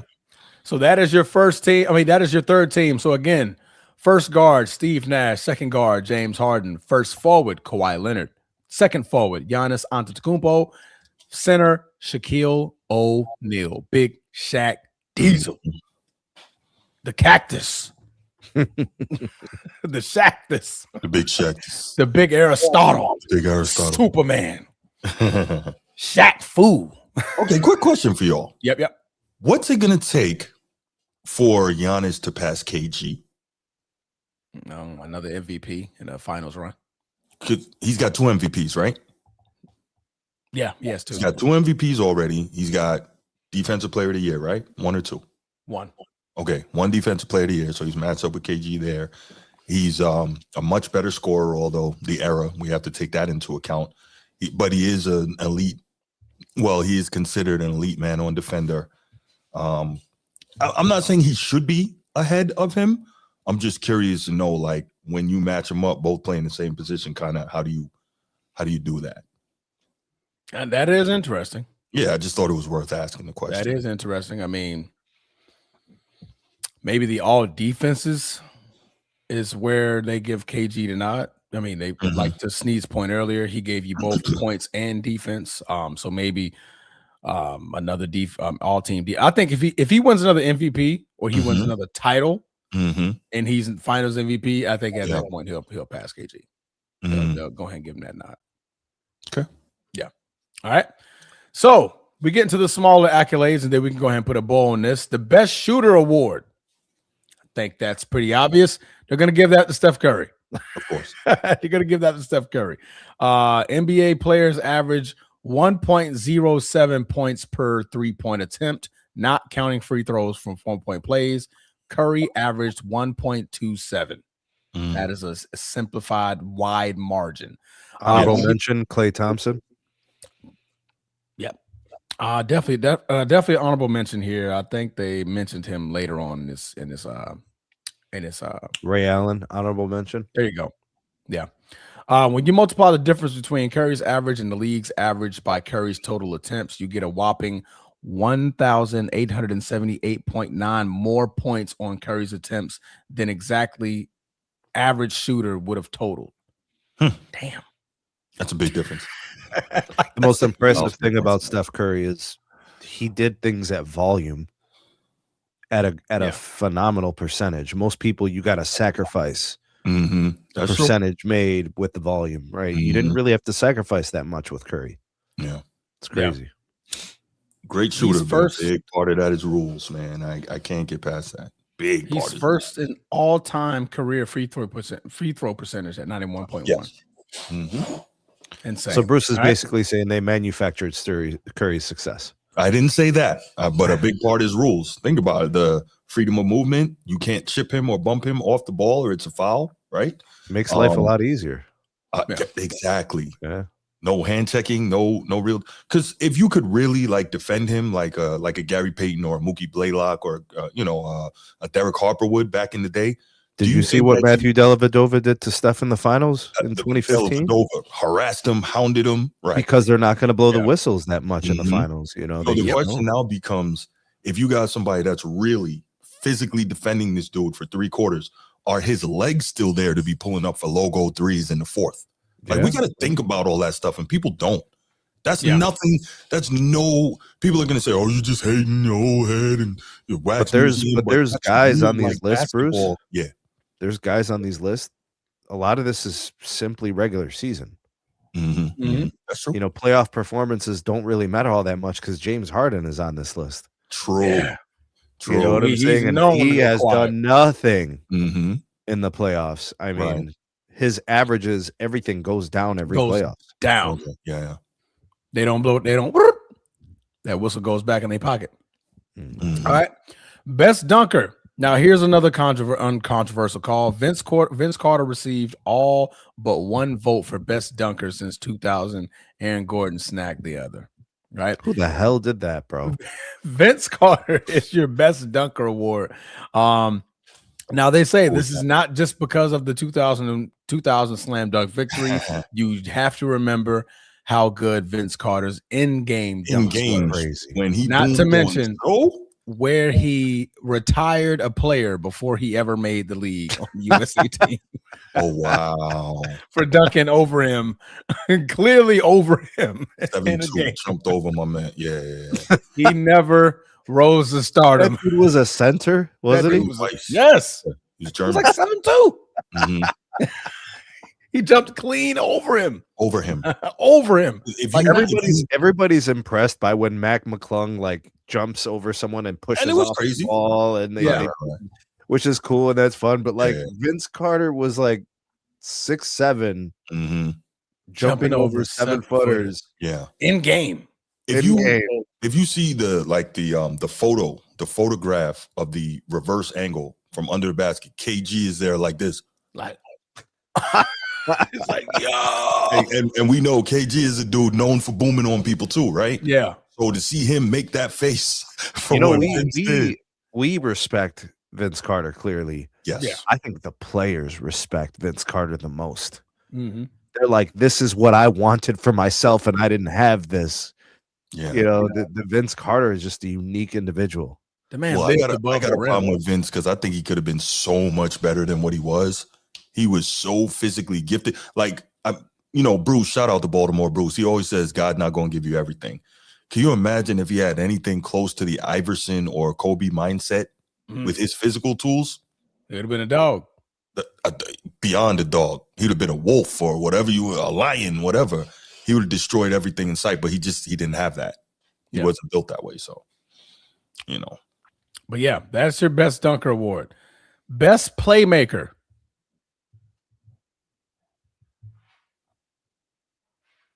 No, not gonna guess it. Okay, they tied. Best playmaker, Steve Nash. I was gonna say Steve Nash too. Best playmaker award went to LeBron Ramon James Sr. and Nikola Jokic. They both tied. Okay. So Jokic, I would go Jokic and Nash. That's what I would say. Yep. That's no slight on LeBron, but best. How was it Nash mentioned? I don't know. Give me a chance to speak, Sneed. I gotta finish. I'm sorry. This category was tight with LeBron James, Nikola Jokic, Chris Paul, and Steve Nash all receiving votes. But in a bit of a surprise, the 2 bigger players from that group tied for the honor. To understand why, you have to go beyond raw assist totals and averages through those impressive years. For much of the 25 years covered, Jokic and LeBron were amongst the game's best possession manipulators or engineers. Each could set the chess pieces in the right places in the middle of the game. Each could pass their teammates in open space. Each undoubtedly made their teammates significantly better. What may set them apart from Nash and CP3, who also checks all of the boxes, was the added ability to create and finish plays for themselves. Playmaking, not only for others, but for yourselves. Okay. And obviously they voted Steve Nash was not that great at it. CP3 was not as good as LeBron and Nikola Jokic at playmaking. Huh. So that's why they received the tie for the playmaker, not the assister, a passer, playmaker award. Best defender, Timmy D and Ben Wallace. Was Ben Wallace the great defender long enough? I guess the peak was so high. Yeah. But I'm wondering, like, was he there for long? Because, like, I would take KG over Ben Wallace just because of the duration of his greatness on defense. Ben Wallace was all NBA defense and a really, really good defender. Yeah. Until like 08, 09, maybe. Mm-hmm. Yeah, probably his So he spent a decade as an elite defender. Was it a decade? Yeah, okay. I mean, the man was about 8 years. Yeah. The man was dominant for a while. Mm-hmm. I mean, Shaq wasn't doing nothing with him. No. And I think he gets a lot of credit for that. But, you know, he's a 4-time defensive player of the year, elite shot blocker back. How many guys win 4 DPOYs? It's him. It's so it's Ben Wallace and Rudy Gobert. Oh, damn, Rudy. And Rudy don't count. That might be it. Yeah, that might be it. It's unique. Yeah, it's a unique, accomplishment to have. Oh, that many Mutombo, DPOYs. thank you. God bless the dead. Thank you, Woodage. Mount Mutombo. That's 4. Yeah, okay. Yeah, that's unique. Mm-hmm. I'm good with him being there. Dikembe Mutombo was the other one. Honorable mentions, I'd probably put KG in there. Yeah, that's where I would go. Yeah. KG, I would go KG and Timmy tied for that. But I'm not mad at Ben Wallace. That's cool. You would go KG and Timmy tie for that? Mm-hmm. For the Despite defensive he being one of the 3 to only have 4 defensive player of the years? Yeah, I would. Because I think that as great a defender as Ben Wallace was, and boy, was he in his prime, I think KG was a better defender for longer, and I think he was a more versatile defender. Now we got to think this is the 2000 post that KG spent a lot of his defensive player of the years prior to that too. No, he didn't. Because remember, you say he came in 95, right? So like he was a good defender, but he's got the. Christ. Wait, who are you talking about? No, I'm finished. I typed in the wrong thing. I'm talking about. No. I was saying KG probably literally from about 2000 to what? 2012 was all defensive caliber player, I think. Defensive first teams. Yeah, you got a lot of defensive first teams. Coach T, don't be biased by that. That's I know that's why they put him there, because of that, which was a great feat, no doubt. But I know that's why. But you're biased by that. You know that. Yeah, but he shut down everybody though. Yeah, but he's gonna get extra credit for Shaq when Shaq was, in monster peak mode. Shaq. I get it. Yeah. I get it. But yeah, I'm gonna go with KG. But that's KG? okay. That's fair. KG and Timmy, I think I would have tied for that. All right. Best Coaches Award. 3-way tie between Steve Kerr, Eric Spoelstra, and El Jefe. If you don't know who El Jefe is, Google it. Yeah, that's a tough one. I don't think it's a 3-way tie. I'm gonna go with El Jefe. El Jefe? I'll tell you why. Because I mean, obviously starting in 99, but even beyond that, if you watch the way that Popovich was able to, he didn't do it the same way every time, right? Yep. He started off doing it the old school way with the dominant bigs, the Twin Towers. He did that. Because when did D-Rob retire? After the second one in 03, right? Yeah, that's when D-Rob retired, after the second one. So he was doing it with the dominant bigs, with the Twin Towers. Then he was doing it with one dominant big with Timmy. Then he started doing it with, when he seen Manu and Tony get into their own, he started doing it with the elite wing and guard play. Then he started doing it later with the Euro style ball movement, right? And because remember, Steve Kerr took a lot of that and took it to Golden State and fused it with the triangle. That's what we got there. So then El Jefe starts doing it with the ball movement, the swinging the ball. And remember, he never liked the three, but then he embraced the three. And that's when they ran LeBron and Miami out of the gym in the finals in 14, right? So I would give it to Pop because he won in so many different ways and different iterations of his championship team. That's my thought. Where are you guys on that? And he birthed Steve Kerr. Well, yes. He birthed him from his coaching tree. So I think that also gives you an edge on how great of a coach you were. I think Steve Kerr's been exposed over the last few years. Yeah, it doesn't look good for him right now. Yeah. I don't think he makes people better. I think he's just. I think Greg Popovich gets a lot out of regular guys. Yes, he does.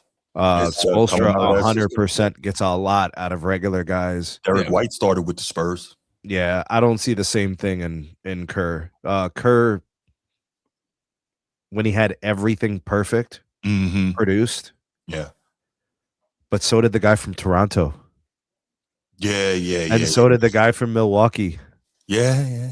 And so did Ty Lue. Yeah. You know, there's a lot of these one-hitter quitters, bro, but Spoelstra makes players better. You know, Bam Adebayo is a great player who I think plays above what he actually is. Well, Jimmy's best years were in Miami. Can we also say this, though, that Steve Kerr was able, and I'm going to give him credit for this, when you win 4 times with a similar cast, I'll give him credit for fighting off the disease of me. And I think that's huge in coaching and able to continue to win. I get what you're saying, and you're not wrong. Go ahead. He's not Spo, and he's not Pop. I'm fine with that. I'm putting him just, I have to put these guys in a hierarchy. Okay. It's easy to do. I got Pop. I got Spo. Kerr is clearly behind the two of them. I'm good with that. Yeah, the thing, if Kerr would have ever overachieved, we could have a different conversation because Pop overachieved in a market that wasn't supposed to do this. That's right. He beat Laker great teams, bro. Like some of the best NBA teams we've ever seen, he beat and became that. And Spo fixed the Heat, the failed 2011 Heat. He fixed them. He made them champions. He took the weaknesses of players and addressed them.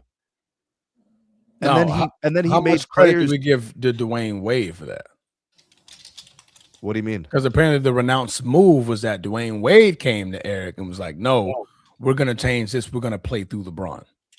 Oh, really? That's not what it was. What it was. Dwayne Wade has that is what it was. Dwayne Wade said we're going to change how we play. The system changed when Spo went to Chip Kelly at Oregon and watched the way they spread the offense. So are you saying that he felt compelled to change the offense because of what Dwayne Wade told him?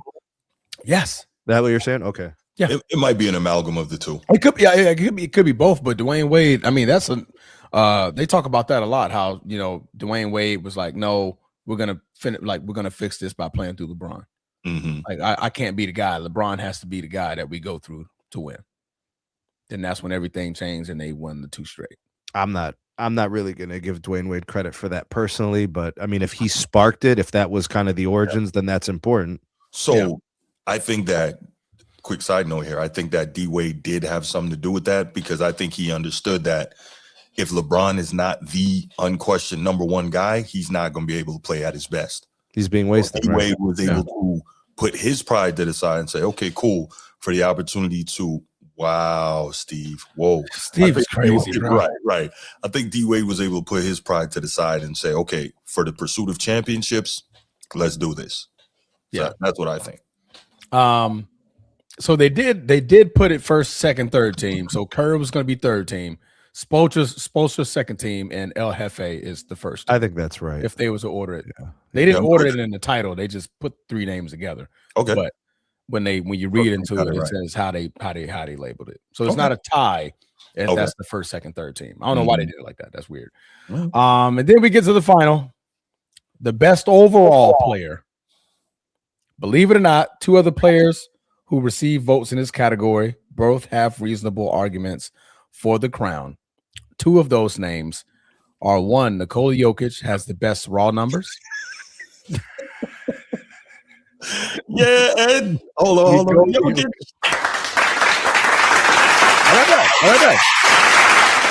How about done? No, but he's the only one that deserves applause. Okay. Kobe Bryant had 4 championships this quarter century without ever leaving the team that drafted him. But LeBron had both otherworldly production and the rings. It may be hard to some leagues, younger fans to remember, but nothing could stop LeBron at his peak.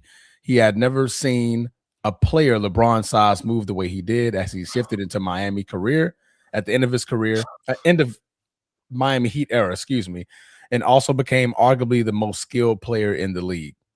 What? LeBron Ramon James Sr. What? Is your best overall player of the last quarter century. Okay, look, hold on. I have no problem if somebody says LeBron is the best player of the quarter century. Okay, cool. I'm okay with that based on what he's done. But how do these people, one, I keep saying it, ignore the losing, and two, the most skilled player in the league? Now, granted, cocaine is a hell of a drug. Bruce, come on, man. They have a good argument. Most skilled transformer? You know, did you hear what I said though? Listen to the context. As he shifted into the Miami Heat era of his career, post that, he also became arguably the most skilled player in the league. To me and Sneed's point, this is the second stint in Cleveland. That LeBron was the most skilled player in the NBA by far. It was him or KD or Steph. That's really That's the argument. It wasn't. He was the most skilled player in the NBA. It said league, not history. Kawhi is nowhere there, huh? Pete Kawhi is nowhere near most skilled player in the league. I mean, he's near at that point. No, yeah, he's near, but I mean, I still think it was those 3 would be the only ones that would qualify. Kawhi won his chip 2019, right? Do I have that right? 2019. Yeah, 2019. Okay, and he wasn't. Okay, all right. Most skilled. So you're arguing a championship that he was kind of gift wrapped thanks to some injuries. No, not the championship, but the way he was playing, the level he was playing. Bro, he was a great player, but still, skills wise, KD, Steph, and LeBron were more skilled than Kawhi. Okay. Yet more skilled? More skilled. Peak LeBron James versus peak Kawhi?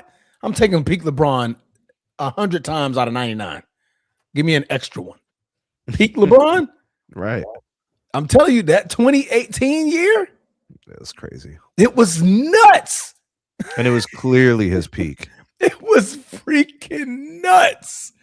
It was insane. Kawhi Leonard also can't pass. He's not an elite passer. It's average. It's just regular.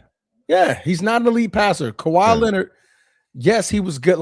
And when he got to like his peak form, scoring, he wasn't the peak defender he was in San Antonio no more. People got to remember that too.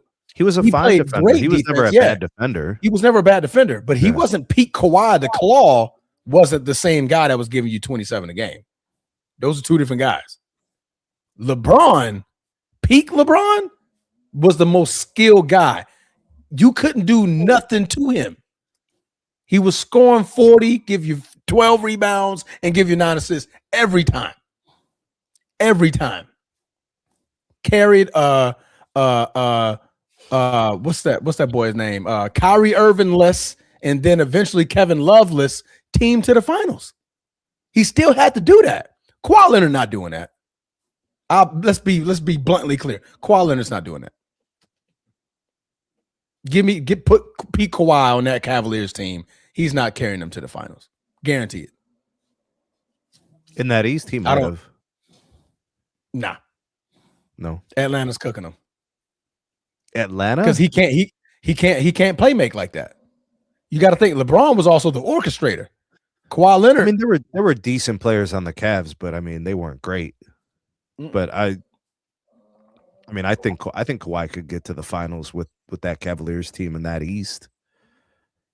Kawhi was pretty close to LeBron. He wasn't as good as LeBron, but he was close. Most skilled. When you wanted to, Kawhi Leonard was not skilled as LeBron James. Stop it, y'all. It was not. It's not close. So the only thing I'm going to say is this, right? Not even close. Defense is a skill too, right? So LeBron's defense was good at that time, bro. It was good. Can I make it? All right, y'all got it. Okay. Go ahead, Bruce. No, I don't get what we're arguing. It's not even close. Exactly, Steve. Exactly. If he was the most skilled, where's his MVP? Really? That's what we're doing. If he's now? the best player, is he because you changed the criteria? Well, what about what he did in Toronto? That doesn't make you the most skilled.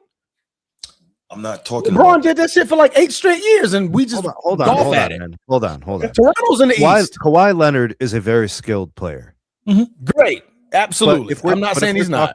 Right, but if we analyze the way they played the game and their strengths and how strong those strengths were, LeBron had incredibly strong strengths that Kawhi just didn't have. Question: do you hear people saying that Nikola Jokic is the most skilled player in the league today? Do you hear people saying that?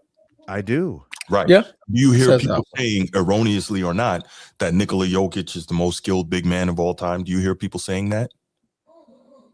That Nikola Jokic is the most skilled? Yes. Yeah. That's by far Will Chamberlain of all time. That's Will Chamberlain. No, I'm not arguing for Jokic here. What I'm doing is trying to demonstrate a point here, right?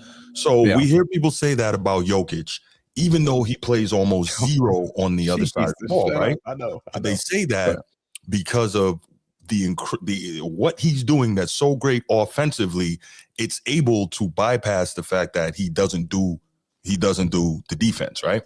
So what I'm saying is, when you have a guy, because y'all's argument is Kawhi is not the passer LeBron is, that's fine. Or never was, never has been, that's fine. But I'm talking peak Kawhi, that 2019 year, when he was scoring, when he was locking up, maybe not defensive player of the year locking up, but still locking up, scoring, rebounding, doing it all, and carrying those Raptors, who probably weren't any better a team because they traded away assets to get him than Cleveland was when LeBron took him to the finals, right? In the previous year. So when you compare that, and again, I'm using the Jokic example, he's so great offensively that we ignore his defense, and they say he's the most skilled. So why is it that Kawhi can't be up there skill-wise because he's not a great passer like LeBron? He's not a great playmaker like LeBron. That's a skill too, Bruce. Okay. You can't vote the man the most skilled, the best playmaker. On top of that, he'll give you 35. And on top of that, he can sit in the chair. Okay. So remember, at that time, LeBron was still an unstoppable transition player. He was unstoppable. He was very good in the post, passing out of the post, scoring out of the post. You know, he'd really refined his jumper. It was pretty reliable for his standards. I mean, there was a lot of things during those couple of years. Huh? That's an interesting verbiage. He refined his jumper. It was pretty reliable for his standards. For his standard, because I would never say that it was better than the elite jump shooters of the era. It's not accurate.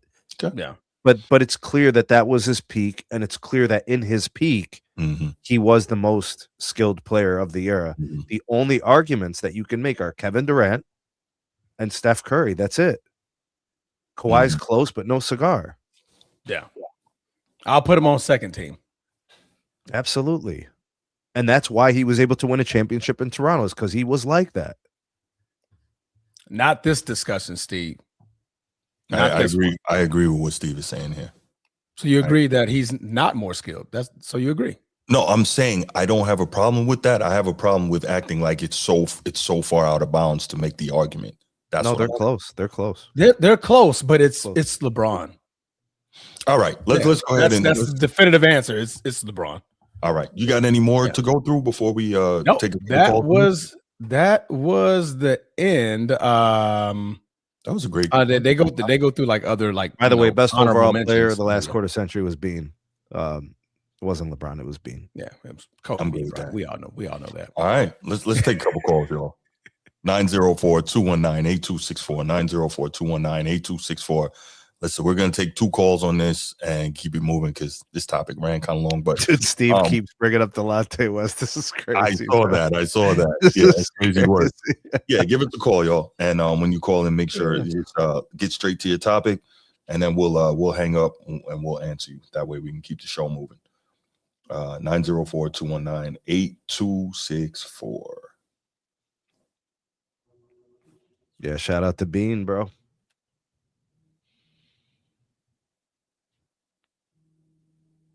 I mean, what do you think? What do you think the separation is between Bean and Kawhi? Wow, that's tough. That's tough. Because I guess we always just got to wonder, like, if Kawhi had been able to stay healthy, because I think he was a monster. I think he was very much Kobe-esque. He was a monster. He knew who and what he was as a player, and he knew what his strengths were, and he played into them. Never went outside of himself. Yeah, I thought he was a good decision maker. You know, Kawhi doesn't get a lot of credit for that, but playing within yourself is important. Exactly. Not putting yourself in a position to harm your team. Right. Sean, what's good, man? Sean, what up? Yeah, what's up, guys? Happy holidays. Hey, thank you, brother. Same to you. Man, Bleacher Report still to this day always be lying, man. That's one of the reasons why I stopped even reading their platform. I know, like, they always be lying, and even to this day, they have the best overall player. I mean, what do you expect? You guys glazed the guy since 2003. So what do you expect? But I mean, he was pretty amazing. Yeah. That level, bruh. How can you glaze with someone who lose more than they won? I mean, shoot, I know it'll be a show.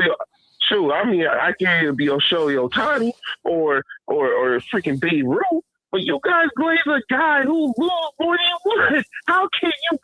How can anybody just like, yeah? I mean, they got James Harden on this list. They got Steve Nash on this list. They didn't do anything. And to be fair, right? He won the most Nash over Chris Paul. in that 25. Say again, Transformer. I mean, he won the most during his 25-year stretch out of all these players. He won the most. Him and Steph Curry.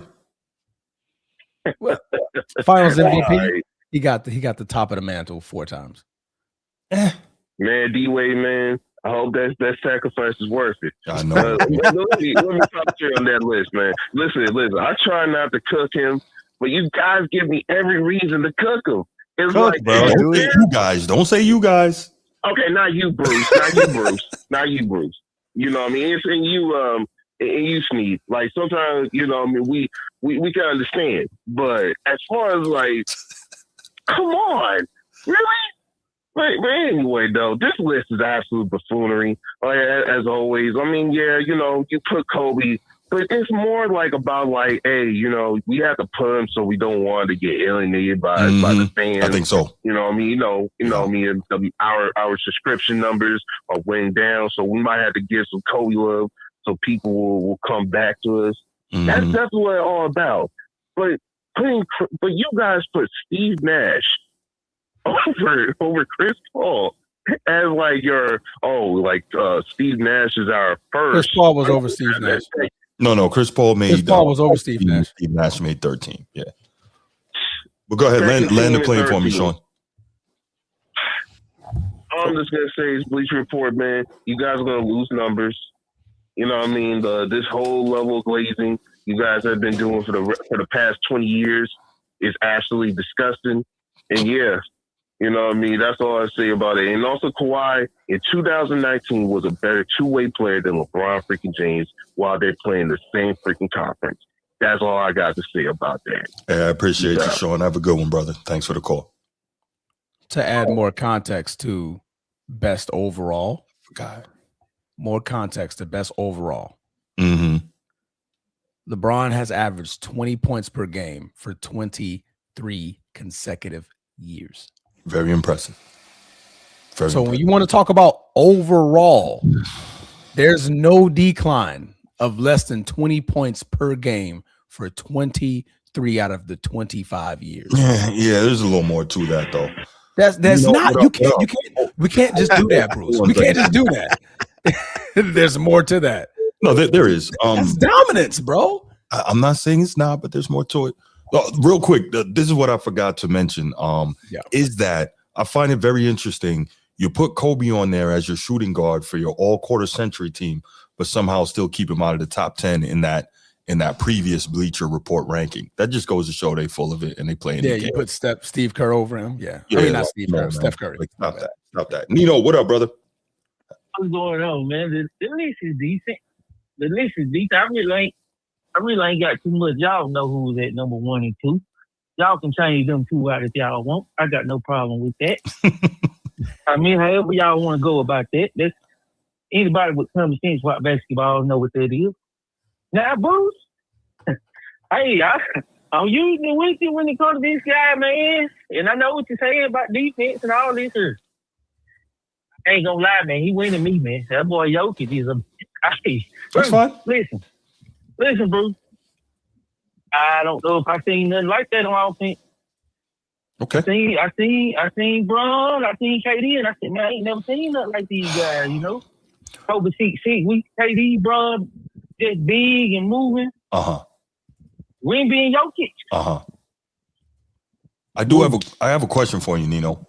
And I respect your basketball acumen, and I respect that you're impressed by Jokic. And sometimes Jokic is impressive, okay? I know it doesn't seem like I want to give him any due because he is doing amazing things, I admit it.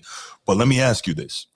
Do you think, real talk, that if we transported Jokic to 1995, do you think he's doing this? Yes. I'm sorry? Yes, he is. Okay. All right. Well, there you go. This the game, though, Bruce. Let me tell you the game real quick. If you put Jokic with his skill and his knowledge, and you let him do what he's doing, because he did this. We can't tell you if you let other guys do it because they wasn't allowed to do it. They gonna have a tough time trying to go with Jokic out there in the paint. Now, if he gonna go at my boy Dream and stop Shaq, no, he not. But nobody did that. I'll tell you what, I don't know what coach is going to let him play like this back then. He would foul out because they would force him to guard his matchup. He would foul out. There would be a tip in his arrows. If we gonna do this with the arrows, you can only say Jokic he got the information in his head from the future. That's why it's not a knock at the because they seen that, and that is what allowed Bron them and Jokic and Kobe them to be them guys from Mike them. So you can take Jokic information, but you can't say what if Dream was like a Dream probably had the skill set to do what Jokic did, but not many others. I don't think he was the passer that Joker is. No, he was not. He absolutely was not. Now I know where you win. I'm gonna let y'all go, but I know where you gonna get me at, Bruce. And you absolutely right. I can't make no excuses. Jokic on defense, But offensively, I'm gonna be real with you, Sneed and Transformer Bruce. He might be the most skilled center, man. Offensive. Might be. Now, I'm gonna let y'all go. Let that marinate in your spirit. I'm gonna just let Bruce. Bruce, I can see Bruce's face right now, but I'm telling you, Bruce, he getting me. All right, guys. Man. Nino, thank you for the call, my brother. I appreciate you. All right. If somebody really likes Joker, how is their favorite player not Wilt Chamberlain? Wilt Chamberlain is the overall GOAT. Like if Joker impresses you, how do you not bring up Wilt Chamberlain in these discussions too? It's hard when you didn't. How was Wilt Chamberlain forgotten? It's hard when you didn't see him. YD, what up? Happy holidays, brother. Hey, what's up, bro? Maintain it. What's happening? Hey, man, what's up, mate? What's up, Transformer? What's up, Sneed? What's going on, brother? Man, what poppin', man? Hey, bro. I kind of agree. I kind of agree with Nino, bro, about the Joker, bro. I really don't like to play like time machine basketball and go play. Like I really don't like doing that. I mean, unless it's at least like they eras like overlap or something like that. Like kind of like Kobe and Bron. You know how they like if it's something like that. Yeah, I'm cool with it. But anything going to 30, 40 years ago, I mean, hey, any players, like I know you like Hakeem, and to me, bro, like I said, I'm born and raised in Houston, so like Hakeem, the Dream is a legend, like in the city, like so. So I understand like what you're saying, like with all that, but Jokic, bro, like sometimes y'all put the two-way player, y'all put too much juice on there, bro. Okay. Like I'm just gonna be like I'm just being real with you. Like because Steph Curry is not a two-way player, but what he does offensively, like not just scoring, not just like Steph Curry make without the ball. It's called gravity. Yes, it is. So what I'm saying is that a two-way player, like I don't think Magic Johnson wasn't a two-way player. Like, but his offensive responsibility and his prolificness, if that's a word, I'm saying it outweighs what like some players that we right now we're calling J-Dub a two-way player. Right? Can I interrupt you for a second on the Magic point, young disciple? Not if you're going to tell me he was a defensive player. I'm not saying he was a defensive stopper, right? So Edward, our resident Jokic glazer. He tells me all the time. Resident Jokic glazer. Yeah. He tells me all the time Jokic plays defense because he gets steals. Every time Jokic gets a steal, I get a text from Edward, right? So hold on. Yeah, I'm just. Both know steals is not an indicator of defense. We know. I agree. But what I'm saying is, Magic was not a stopper, but at least he gave effort on defense. That's my bigger thing, right? Yeah, there's too many times that Jokic doesn't give effort on defense. Go ahead. Bro. I'm cool with what you're saying, Bruce. But I'm saying in rankings, but we don't have an effort category. There's not a statistic for it theoretically, but you can for those of us who know what we're looking at, yourself, myself, Sneed, Transformer, most of the guys on this panel, we can see when guys are giving effort, and doesn't that inform how you view that player? Not defensively, cooked is cooked. Okay. You know what I'm saying? Like what I'm saying. Like you can have all the effort. Like I'm saying if you cooked, you cooked. Like I'm just being honest with you. Like there's no soft landing spot for dudes who give effort. Like I'm just being honest with you. Like but effort keeps you from being bad though. Like bad is bad, right? Like you can't even be serviceable on one side of the ball. That's bad, right? You're getting cooked all the time. That's bad. But someone who puts in effort and tries, they can usually. Bro, I'm not gonna hold y'all, bro. Like I'm just saying, whether you have effort or not, if you don't have the defensive capabilities or the foot speed or the footwork to play defense, you're gonna get cooked. Like effort is not stopping Kobe from putting 81 on somebody. Effort ain't stopping LeBron from scoring 40 points 9 times in a playoff run. I don't care what your effort is. Yeah, but good defenders got cooked by Bean too. That's true. That's my whole point. Like, right, bro you heard what Steve just said? Good defenders get cooked. So what I'm saying is that what do you think that a person who's not a good defender is going to do? You think his effort is going to stop somebody? Well, no, I get it, but like with Jokic, they literally hide this guy on defense. With Steph, they literally hide this guy on defense. So to me, that's problematic. And again, for this era, that's fine. But my bigger argument, and I know you've heard me say this, young disciple, is that when you start putting guys into historical categories, historically great, top this, top that, cool. But now we have to start looking at everything. So that's my thing, man. Now, I agree with you. But when we look at rankings, bro, like I said, like Magic offensive capabilities outweighs that. Like you get what I'm saying? I could say Chris Paul was a better two-way player than Magic Johnson. I can say that. We'll all agree. Yes, you can say that. Yeah, but that doesn't mean Magic was bad on defense, though. That's what I'm saying. No. That's not what I'm saying. I'm saying let's just use CP3 and Magic. Sure. I can say CP3 is a better two-way point guard than Magic. Yes. But is he a better point guard than Magic? No. That's what I'm saying. That's a fair argument. That's when you have to be able to look with your eyes and differentiate the two. That's a fair point. Yes, CP3 is a dog on defense. Yeah, I agree.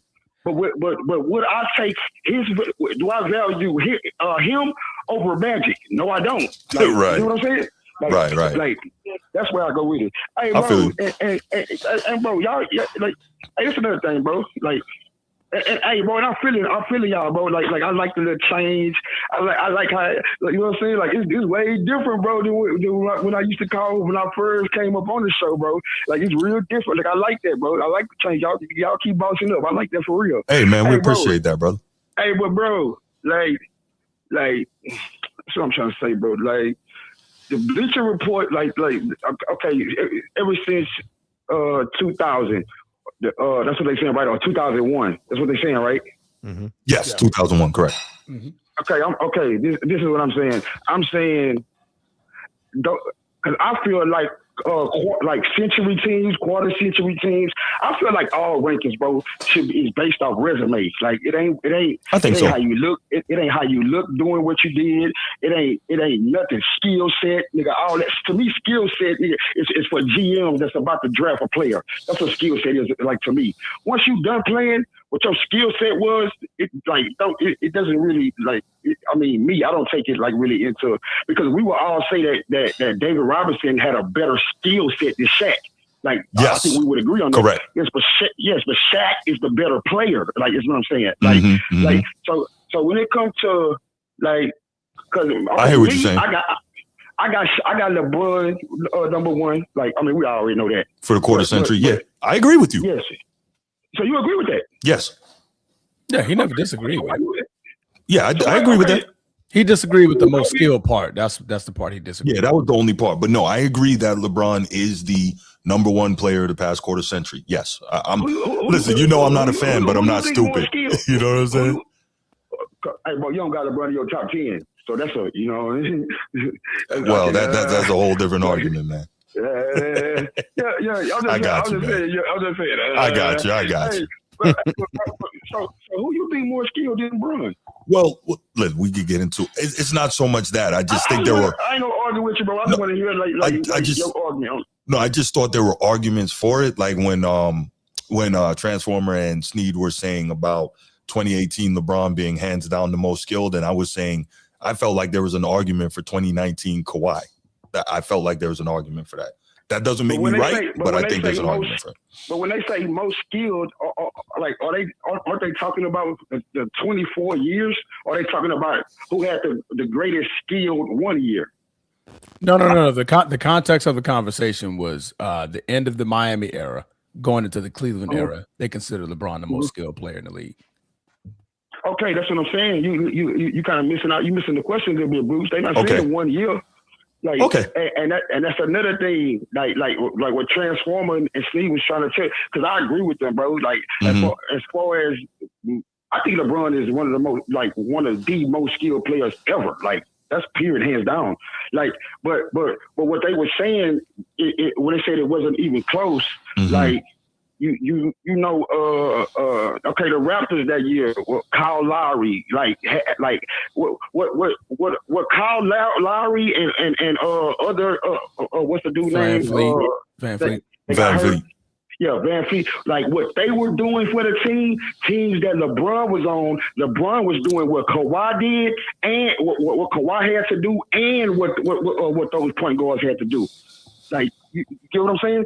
I'm saying whether Caleb was there, whether Kyrie was there, like he had to do that. Like he didn't always have to, young decide. So listen, we're not gonna get into the LeBron thing, but for me, I'll just say this. No, I know, but we ain't hollering or nothing, bro. No, I got you. No, I respect how you came in here. No, I'm enjoying it. I'm just saying we can't have a discussion. Well, because we already 2 hours into this. We got to do a young disciple show, bro. That's it. It's over. 2 hours into the show. We still got 2 topics left. That's why, man. You always do me like that. No, I'm not. Why you gotta do me like that? Come on, Bruce. Hey, Sneak the Transformer. See, it don't matter how I come in. No. Bro, you came in a man of peace, bro. It don't even matter. I've been hit me with that, man. No, brother, I'm enjoying the discussion. I am really. I'm not BSing you. We gotta move on. He's trying to manage the show, is what he's saying, young disciple. He's trying to manage the show. That's all that is. Oh, yeah, man. Yeah, okay, man. Hey, bro, set me up a show or something, bro. You know what? We are gonna have to do that, man. Real talk. We gonna have to do that. I'm telling you, bro. Yeah. Yeah, I appreciate the call, though, man. What you got? Let me tell you one more thing, bro. Sure. I am ashamed of the 2010s, bro. I seen what you Transformer and that ranch dude. Sports I fitness. seen what y'all did, bro. And bro, y'all laughing, bro. That ain't funny. Hey, Transformer, bro. I thought we were better than that, bro. We wouldn't use it. Yo, you didn't think he was gonna catch that, did you? Transform. I couldn't believe it. I couldn't believe you was a part of that Transform. Hey, 2000s was my era, though, man. Somebody Transform? I didn't know we thought like this. Oh my God, Transform, bro. Hey, bro, you do a good job of being deceptive, bro. Because I never knew. I said, this is Transformer? Man, bro, Transform, you broke my heart that day, bro. I ain't even gonna lie to you, bro. I ain't even gonna lie to you, bro. I watched that show. I watched that episode twice. I could not believe that was you, Transformer. Hey, man. That man broke my heart, man. 2000s was my era, man. That's the year of the beam, man. Hey, that'd be the decade of the beam. Hey, bro, 2000s were tough, though. Win. I know you were just trying to be competitive. I get it. Like no matter what era I got, I would have did the same thing. But Transformer, bro, some of the things that you were saying, bro, Unforgivable. Bro. Some of those statements, bro, you can't say it unless you believe. You really believe it. Bro, I kept looking at my iPad.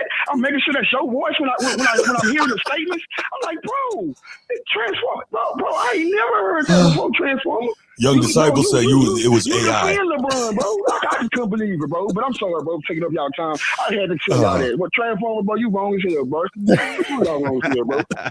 But that's a bit, bro. I appreciate it. Hey, thank you, Young Disciple, man. I appreciate you, man. Thanks for the call, all brother. right, buddy. Yeah.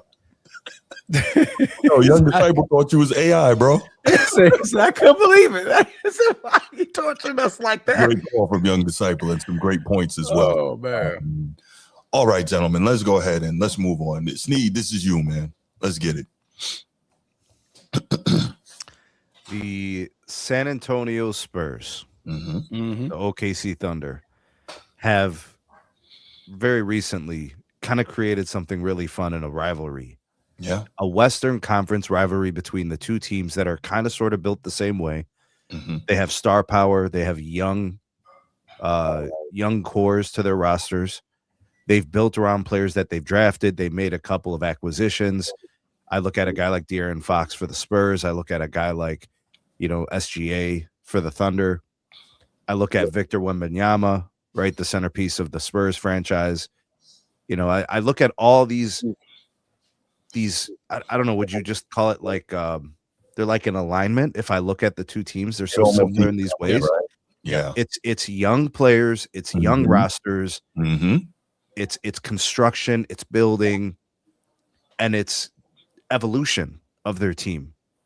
And these teams, the two of them, know who they are and who they want to be on this quest. In the case of the Thunder, they want to go back-to-back championships.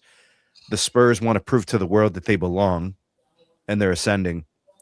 This is going to be a really fun time for these two teams. I think so. Right now, the Spurs are beating the Thunder.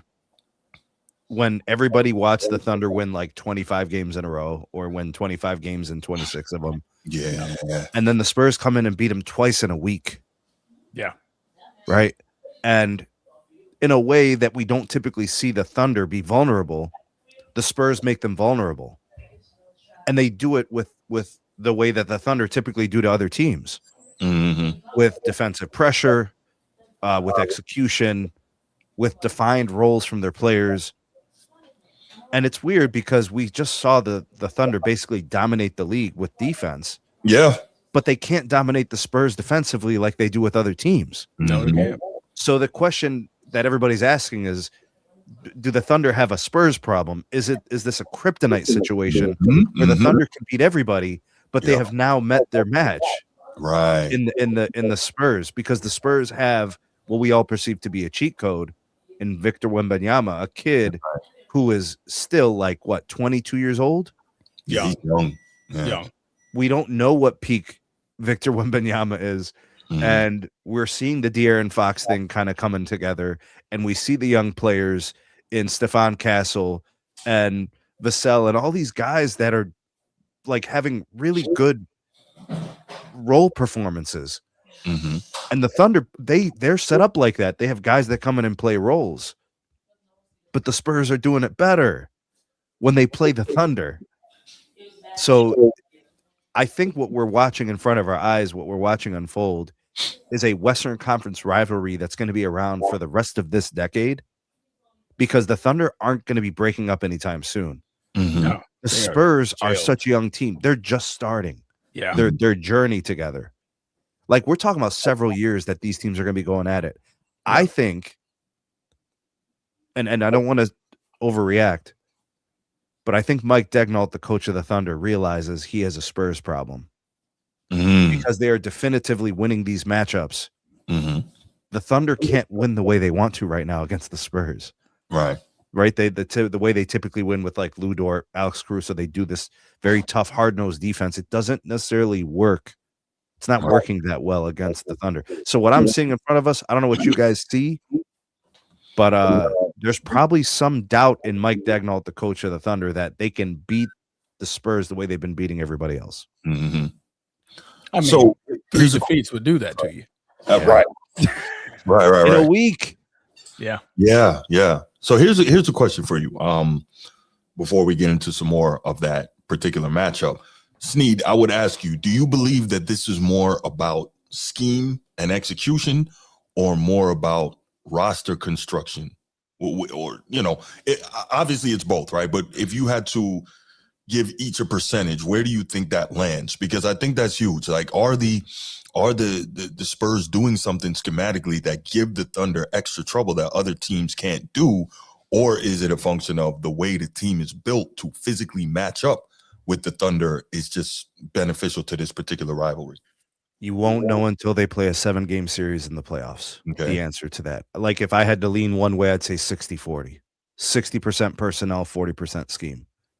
I always give personnel more credit, but it's up to the coaching staff to build a system that gets the most out of their personnel and can exploit the opposition's personnel.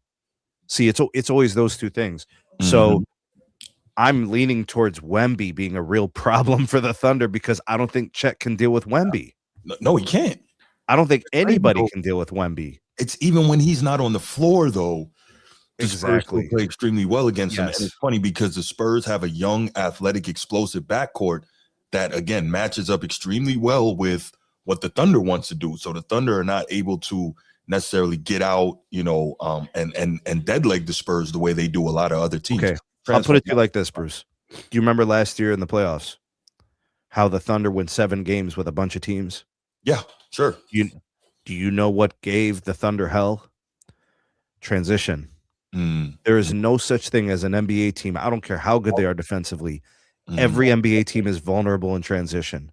Guys are hard to account for. There's people flying around, moving.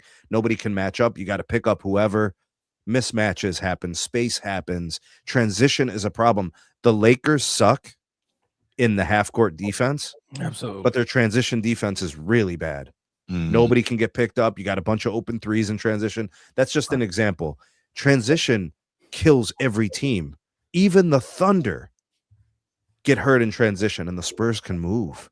You ever watch those guys? De'Aaron Fox, Vassell, Castle, they run the floor. And now they got Dylan Harper. He's real. Yeah, right. Like, they have guys. It's the same thing the Thunder have been doing. Right. But they actually have a couple guys that do it more proficient and effective.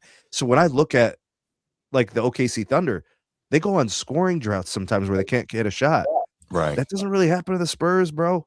No. Yeah. They don't go 1 for 13 from 3. Well, the Thunder have never been a team over the last few years that was built on shooting the 3 ball. They were built on getting to the line, getting inside, and as well, obviously, with SGA being one of the best mid-range players in the league. So that's not what they were built on. So yeah, but in the matchups, if I take something away from a team, what else can they do? Yeah, for sure. I think the Spurs can do a few other things if I take something away. For sure. I've seen Wemby passing out of a double team, wide open 3. They knock it down. That's sustainable. Yeah. Because double teams will continue to go to Wemby. So that's sustainable. The Thunder rely heavily upon SGA. Is that sustainable? It is. They won a championship that way. But the Spurs have answers. They have answers for SGA. Mm-hmm. I don't see SGA going for, those unstoppable 5-10 minute rips. He's more contained against this team. Jalen Williams looks very pedestrian against this team, looks really regular. Yeah. Those things are going to have to change. I think that's going to be on Dagnall to figure out what they have to do when they play the Spurs. Everything they do works against everybody else. They have to figure out what they have to do against the Spurs. No doubt. Transformer. I've been talking a lot, man. Where are you with this? Man, when you're on such an incredible run, right? I think it was 25-1 at one point, and you lose the in-season tournament, the big game, the finals against this opponent. You're like, okay, all right, man, we 25-1. All right, now we're 25-2. Whatever. You stretch. You come back the very next time you play these folks and get blown out. Back-to-back times. Right? Wemby has yet to play more than 25 minutes in each of those games. Yeah. And Wemby is your biggest problem. That's scary.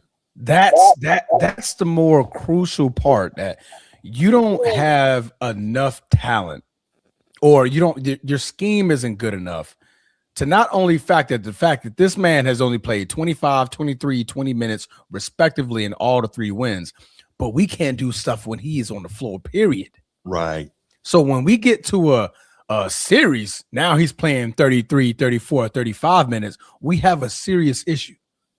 Chet Holmgren can't do nothing with this dude. Nothing. And Chet Holmgren's biggest claim to fame, the finals last year, where he had the 6 blocks, where he was able to really lock in defensively and be that defensive anchor. He can't do that against Victor Wembanyama. Not only that, to Snead's point, Devin Vassell and Steven Castle, them boys are ball on both sides. So Lou Dort is mainly a defender. Yeah. So you have a defender out there who's just trying his best to hold it down defensively, but he's not giving you much offensively to counteract the fact that Castle can go get you 25. Same thing with right? Caruso. Same thing with Caruso, right? De'Aaron Fox can go get you 25. He can go get you 30. Devin can go get you 25. He can go get you 30. The kid off the bench, Keldon Johnson, he can go get you 20. He can go get you 25. So not only are we able to run and gun like you, we're able to defend like you, but you can't score like us. That's your issue now. You can't score with us. So we can replicate everything you can to the same extent, but our key factor is that you can't stop us offensively, because we have so many. Our weapons are a little bit more thorough than yours are when you're playing through SGA the entire time. I don't have to play through Wemby the entire time. De'Aaron Fox can come in and get busy. Stephon can come in and get busy. Devin can come in and get busy. I got different guys that's going to wear you guys out. We're like, dang, our game plan is that we play through SGA. We don't play through Chet. We don't play through Jalen Williams. We don't play through those guys. So maybe through the season, those are adjustments that are going to need to be made then, huh? Yeah. It's going to have to be, because you get to play these guys 2 more times. So this is going to be one of the rare times you get to see a team get to play another team 5 times in the regular season. Yeah. So they got 5 matchups in the regular season because of the in-season tournament. The in-season tournament, that's not supposed to happen. So the 4 regular season games, because they're in the same conference. Good for us, bro. Good for us. Yeah, I mean, and you get to play. I think it's actually coming up next month, I want to say. Are they doing that? What do they call it? The rodeo tour, where they'll be on the road for like 3 weeks straight. I think they do that every year. Yeah. So the next game against them is January 13th, and then the next month is February the 4th. So they get to play them in back-to-back months. So hopefully, I mean, you're going to see by post All-Star break, of course, you're going to see if the adjustments can be made. But then again, you still have a Victor Wembanyama problem. Yeah. He's not playing like he wants to play. He's coming off the bench in these games. You're running out your full bore lineup, and you're running out of options. So this is going to be a very, very interesting series. I hope these guys can meet in the conference finals. I truly do. I truly hope that it's an OKC a semifinal would be Western cool Conference too. Finals. Yeah, but I just want that to be the focus. You want that to be the gateway to the I want finals. that to be the series to be like, we ain't got nothing else to worry about in the West. It's these two juggernauts that we get to see and just witness. Like, and also, I think what adds to that transformer is all the things you guys are talking about, the way they play, the way the rosters are built, etc. But you have a return to something that the NBA misses for the most part, and that's rivalry, real hatred, right? Because Wemby and Chet hate each other. Like, these dudes can't stand one another. And when did that happen, by the way? Anybody know the story? They played against each other in the U19 FIBA. They matched up against each other. I guess they didn't like each other from then. And I'm sure that Chet was looking at Wemby before he got here when he was still in college and whatnot. I guess they came right around the same time. But I'm sure Chet was looking at Wemby, hearing all the hyperbole, and I'm sure he was saying, "Yo, I can do everything he can do. We're about the same size." But it's not true. It's not even close. But we talk about all the time, when you're a great athlete or an athlete, you have to have delusional confidence, right? Yeah. But he's disappearing in these matchups, Bruce. Okay, I know, but what I'm saying is, I'm sure that's you asked the origin, and I'm sure that has something to do with it. That he's looking, okay, we're both 7'2", 7'3". We both handle the ball. We both shoot the three. We both block shots. I can do what he can do. Where's my hype that he's getting? So when he comes here, I'm gonna show him. And then again, they played against each other in the U19 in the FIBA. So they've got that going on. So that's what I like it, bro. I don't know that for sure. I like it. I think the venom is good for us. It's good for the sport. It's good for fans. Yeah. It's good for the Western Conference. It's good for the regular season. Yeah. If we had more of this, see, like, Dylan Brooks is an idiot and Draymond Green is an idiot. Yes. But like, if you have that energy actually put into gameplay, it's good for the sport. Correct. If it's not tomfoolery, chicanery, and like injury risking, then it's really good for the sport. Yeah. We need more Chet versus Wemby's. Being mild-mannered is appreciated by a lot of people, but I believe that in an entertainment industry, you kind of need some of that in there. Yeah, for sure. Yeah, no doubt. Man, yeah, this is going to be a lot of fun. You want to take a couple calls on this? Yeah, absolutely. Yeah. All right, let's do it. It's crazy. It's crazy to me that he's not shining in these matchups at all. J-Dub can't be quiet in these games. He cannot be quiet. The Thunder have to be at their best to beat the Spurs. Yeah, that is clearly apparent. I think he had 12 last game. That ain't gonna do it, bro. Yeah, that ain't gonna do it. Chet had 10. No, not when Victor can come off the bench and he's bodying me. For 25 minutes, he's twice as productive. 25 minutes. Yeah. Nino, what's good, brother? Yeah. Man, I know I just got off the line. I Like, wasn't good, even man. no call back. But I gotta really just give props, bro. Do you know most ESPN and all that ain't really even talking and hyping this basketball up like y'all just done, man? I've been saying, like, why is nobody really just like, this is the new Bron and KD. This is it. This could be the. I ain't gonna say this is it because it's early, but it should be getting the hype. I hope so. It should be. Who won the finals last year, Nino? You said who won the finals? Who won the finals last year, Nino? The one. And how many times did anybody talk about him all season?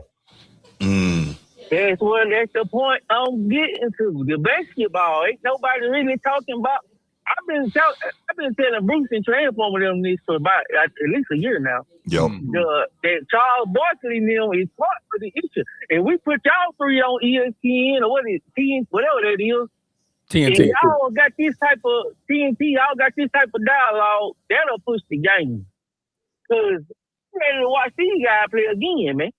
Oh, yeah. We can't wait.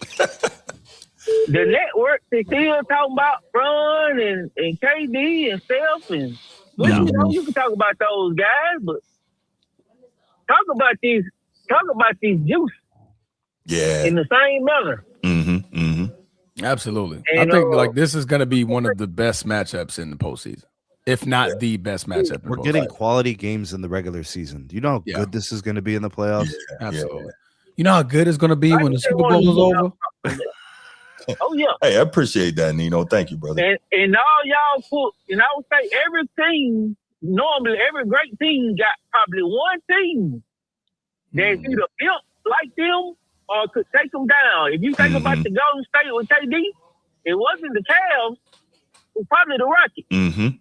If you think about the Lakers, if it weren't for the Pistons in 2004, they probably sweep that again. So this here got real potential, man. I just appreciate y'all talking real hoops and breaking it down. Every point was valid. I don't even know if they could break it down like that on TV. Every point y'all was making was valid, man. Salute, man. Man, we appreciate that. You know, thank you so much, man. It means a lot. Hold it down. All right, brother. Man, you about to make me cry, man. Right? Appreciate the love, man, for sure. Nah, that's what we try to do here, man. It might not always seem like we really do try to do that. But some interesting stats while we wait, see if we get another call. I thought I saw Coach T call. OKC versus the NBA this year, the rest of the NBA, non-Thunder, 26-2, 0-3 versus the Spurs. 123.8 points per game against the rest of the NBA, 107 against the Spurs. Oh, that's heavy. Allowing 106.1 against the rest of the NBA, allowing 119.3 against the Spurs. What did I say, Bruce? Shooting 37% from three against the rest of the NBA, 28.8. I got one better for you, bro. Yes. When you watch them play, look at the Thunder body language. They look defeated. Yeah. They look like they're getting punched in the mouth, bro, and they don't like it. Somehow they gotta get it back. Say, yo, they gotta get the champion swag back. Say we're still the champs until somebody takes that from us. They may not have enough to answer this, bro. If Wemby's healthy, and if these Spurs continue to get better, which they can, this Spurs team is not done, bro. Yeah, they're still baking. Dylan Harper is 19 at 425 degrees. Dylan Harper's 19 years old. Yeah. What is Castle? 22? Yeah, 21. Yeah, I think he played 3 or 4 years at UConn. Yeah. Okay, so he's like 23, maybe 24. He was a rookie last year. Let me say Castle. Yeah. How old is he? Why's his age not popping? He's 21. 21 years old. 21. Vassell is 25. Harrison Barnes brings championship pedigree, experience. That's right, I forgot. De'Aaron Fox is a top 5 point guard in the league. I've been telling people this. They constructed this thing to last, to be perennial. Yeah. They ain't going nowhere, bruh. They're here. I like it. To your numbers, man. They could do what OKC can do, but I can add more on the offensive side of the ball. Scary. Coach T, what up? What up, Bruce? What's going on, man? What up, Transformer? What's cracking? What up, Sneed? Sneed got what you need. Coach T. I wanted to wait on this one. I'm just good that it's good for basketball. It's good for basketball. I like what you said. Like every team, what he said, every team has that one team that is like that. Your thorn in your side, but what's gonna be tough for OKC is they're gonna run into them every year. They're gonna run into them every year, as long as the alien can stay healthy. Yeah, for sure. And the only way I want them to. This is what I want. It might not be good for OKC fans, but I want a healthy Wemby in the playoff run, and OKC go through them. That way, there won't be no asterisk on their dynasty. Yeah, that's a good point. I would also like to see the Spurs go through Denver if possible, so he can cook up Jokic. But that's a different thing. Go ahead, though. Well, Jokic won't guard him, so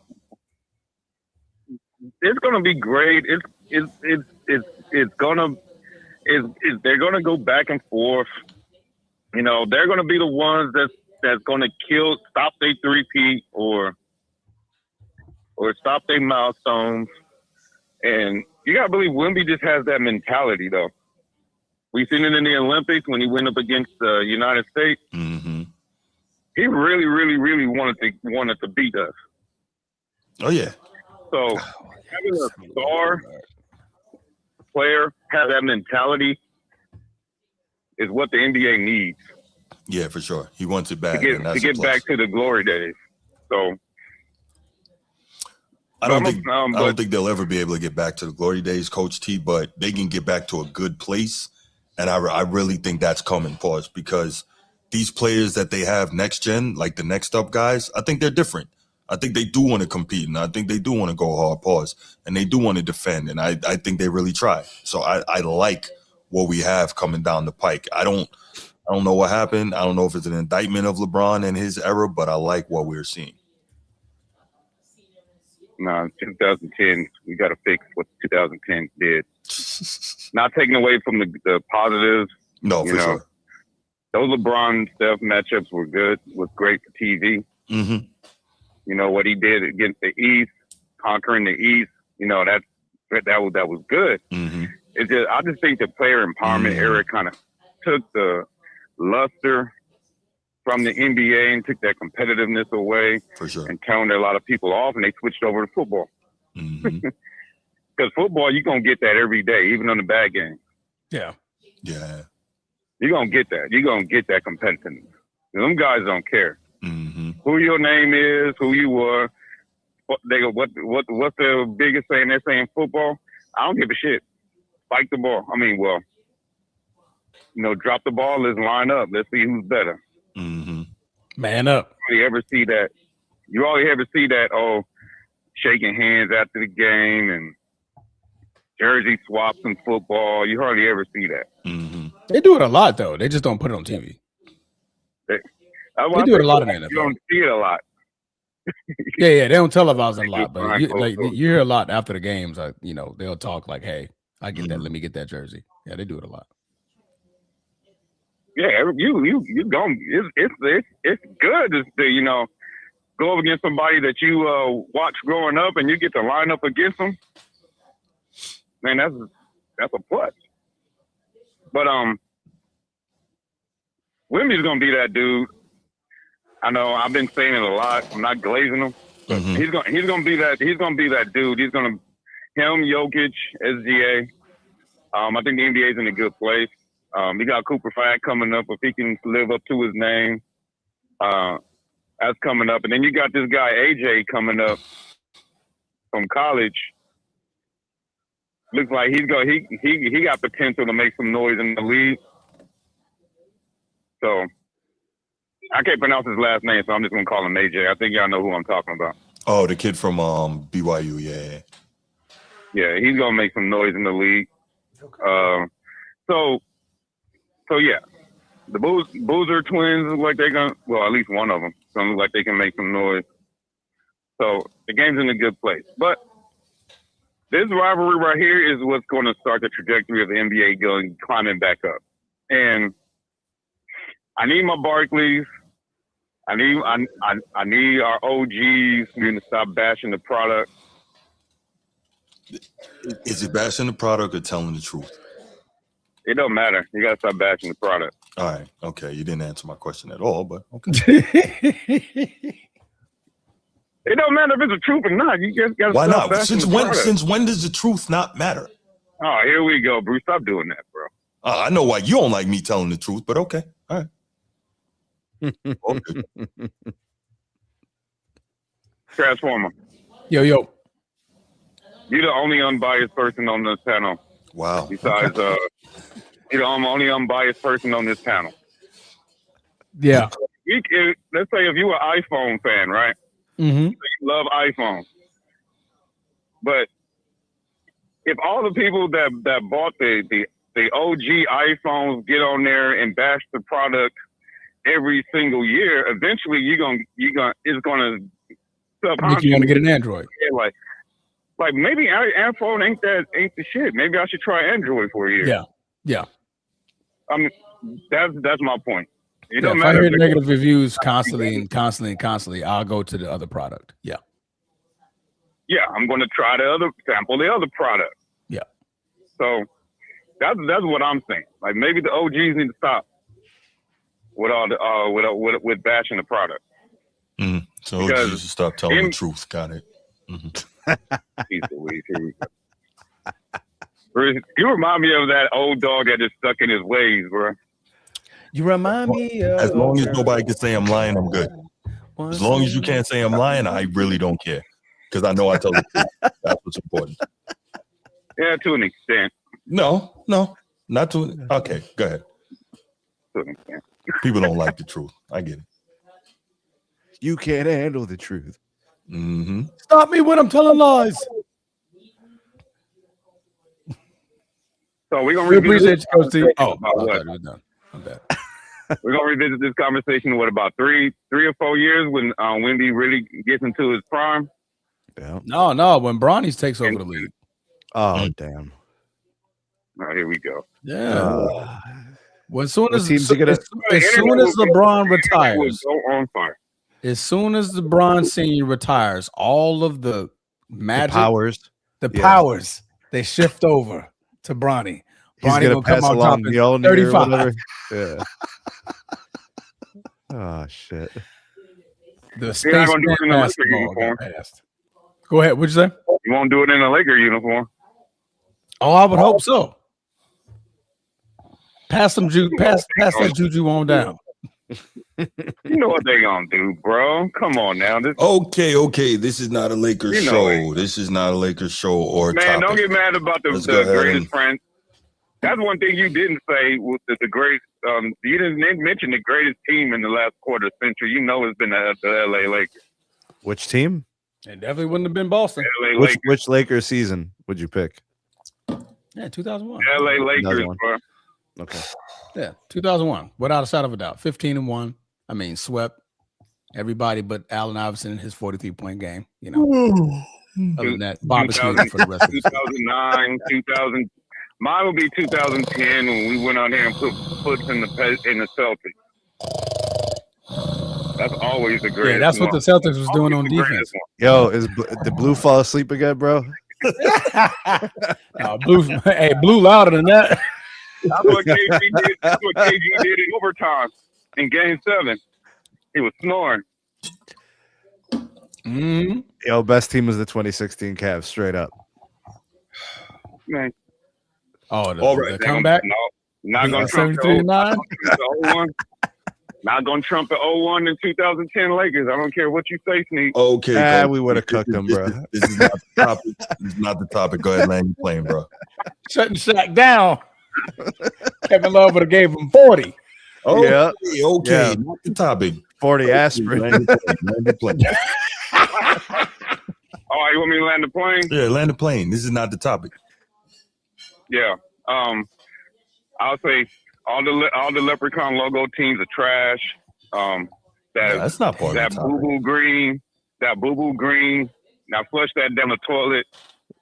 You know, go Lakers. Now let's relax on the boo-boo green because the colors are similar to my Packers. So we could just say the lucky charm. Did I say anything about the Green Bay Packers? But you said boo-boo green. It's pea soup green, bro. Yeah. The Celtics boo-boo green and the Notre Dame boo-boo green.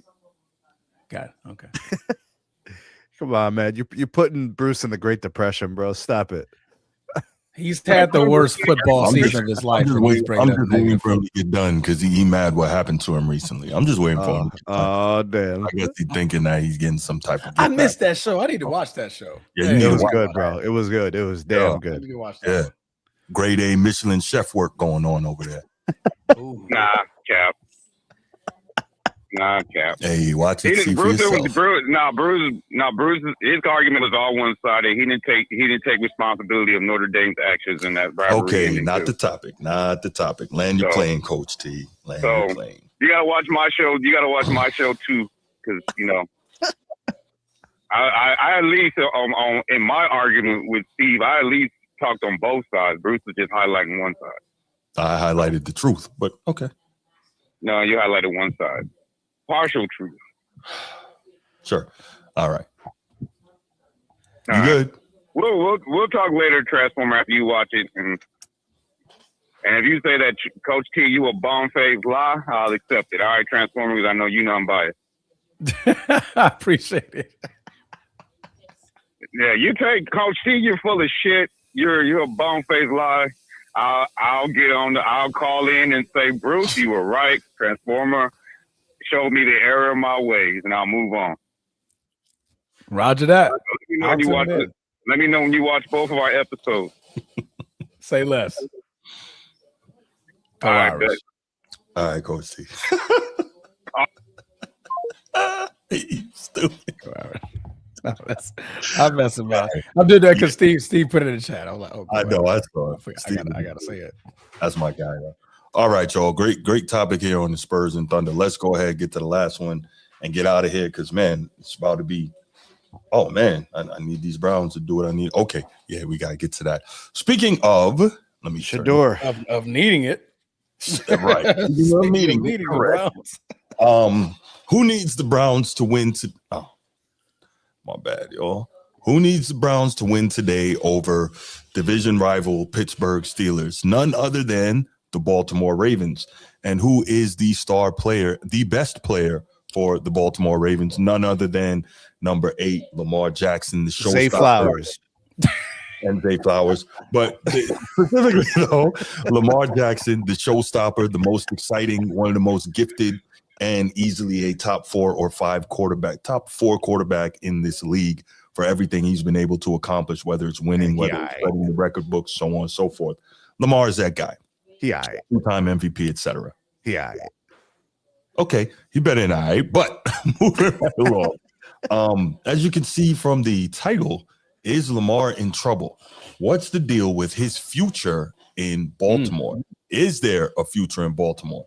Because now you're hearing some interesting rumors coming out. You're hearing some very interesting things being printed in articles by longtime Ravens reporter for the Baltimore Sun. I believe his name is Mike Preston. And this was interesting. I read this article and I listened to this article and I was like, whoa, this is crazy. So it was crazy, right, Transform? Recent and highly discussed column in the Baltimore Sun by longtime writer Mike Preston has sparked significant controversy regarding Lamar Jackson's relationship with the Baltimore Ravens. The article, if you want to look for it, is called Ravens, Lamar Jackson Are at a Crossroads. And it talked about the reported and alleged disconnect between Lamar and the organization that could possibly lead to an offseason departure. Now, let me say this. 2 things can be true. This is very iffy, but Mike Preston, who has covered the Ravens since I think the early 2000s, he is reporting that he got this stuff from somewhere inside the building, anonymous sources, right? Now, here's the thing. Anonymous sources are the part of the hallmarks of American journalism. You get those. People a lot of times don't like them because they want to be able to confront their quote unquote accuser, right? But anonymous sources is one of those things, right? Because people need to be able to say what they have to say and still keep their jobs. So we've got some very interesting scrutiny behind it. Right. They've got some very interesting things in this article. And so there were a number of quote unquote issues that were reported by this article, and it could lead to some very interesting results. One of the things, though, is that Lamar Jackson is looking for a contract extension sooner rather than later, right? I didn't realize it's already been like 3 years since he got his last one. And so he's looking for an extension. Obviously, the market has moved. We know the value that Lamar Jackson provides to the Ravens. He doesn't have an agent. Right. That too. He's won about 70% of his games since becoming a starter for that team.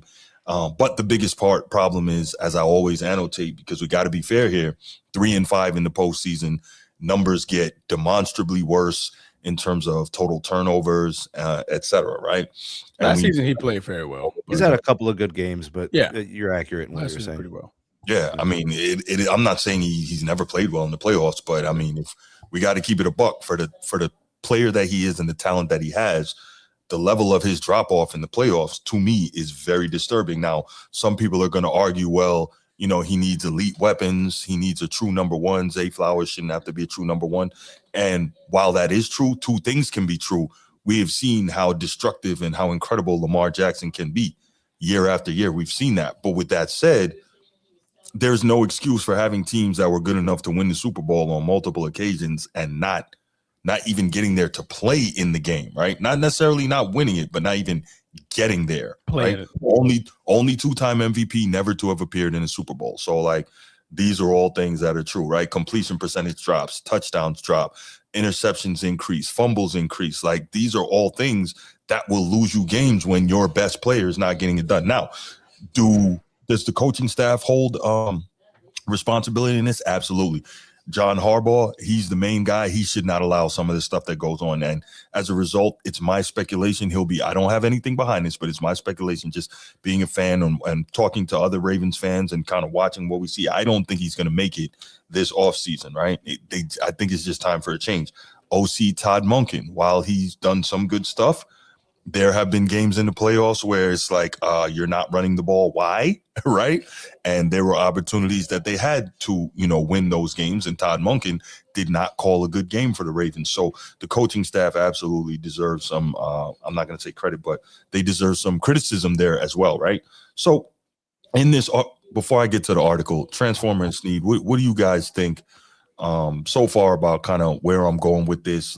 Specifically, address my thoughts on John Harbaugh and as well as Lamar Jackson and both of their culpabilities in the Ravens playoff struggle.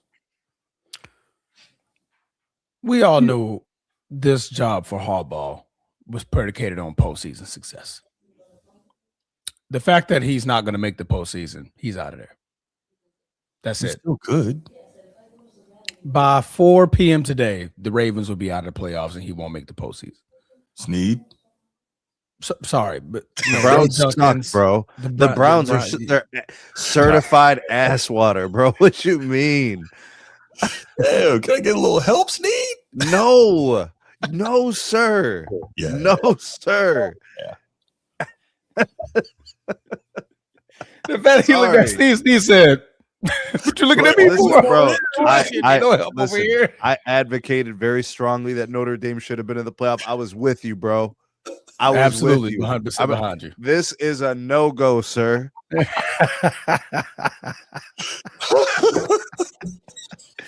But yeah, man. So I mean, oh my. Said bubble gut juice. Straight up, bro. Straight up. So, but like I said, man, I mean, this season for him was predicated on postseason success. Like I said, unfortunately, he's not going to make it. So this is this gives the owners and staff the way out. This is our way out. We have the 2-time MVP, to your point, Bruce. We have a 2-time MVP. Mm-hmm. And we're trying to project forward and making it to the Super Bowl. Mm-hmm.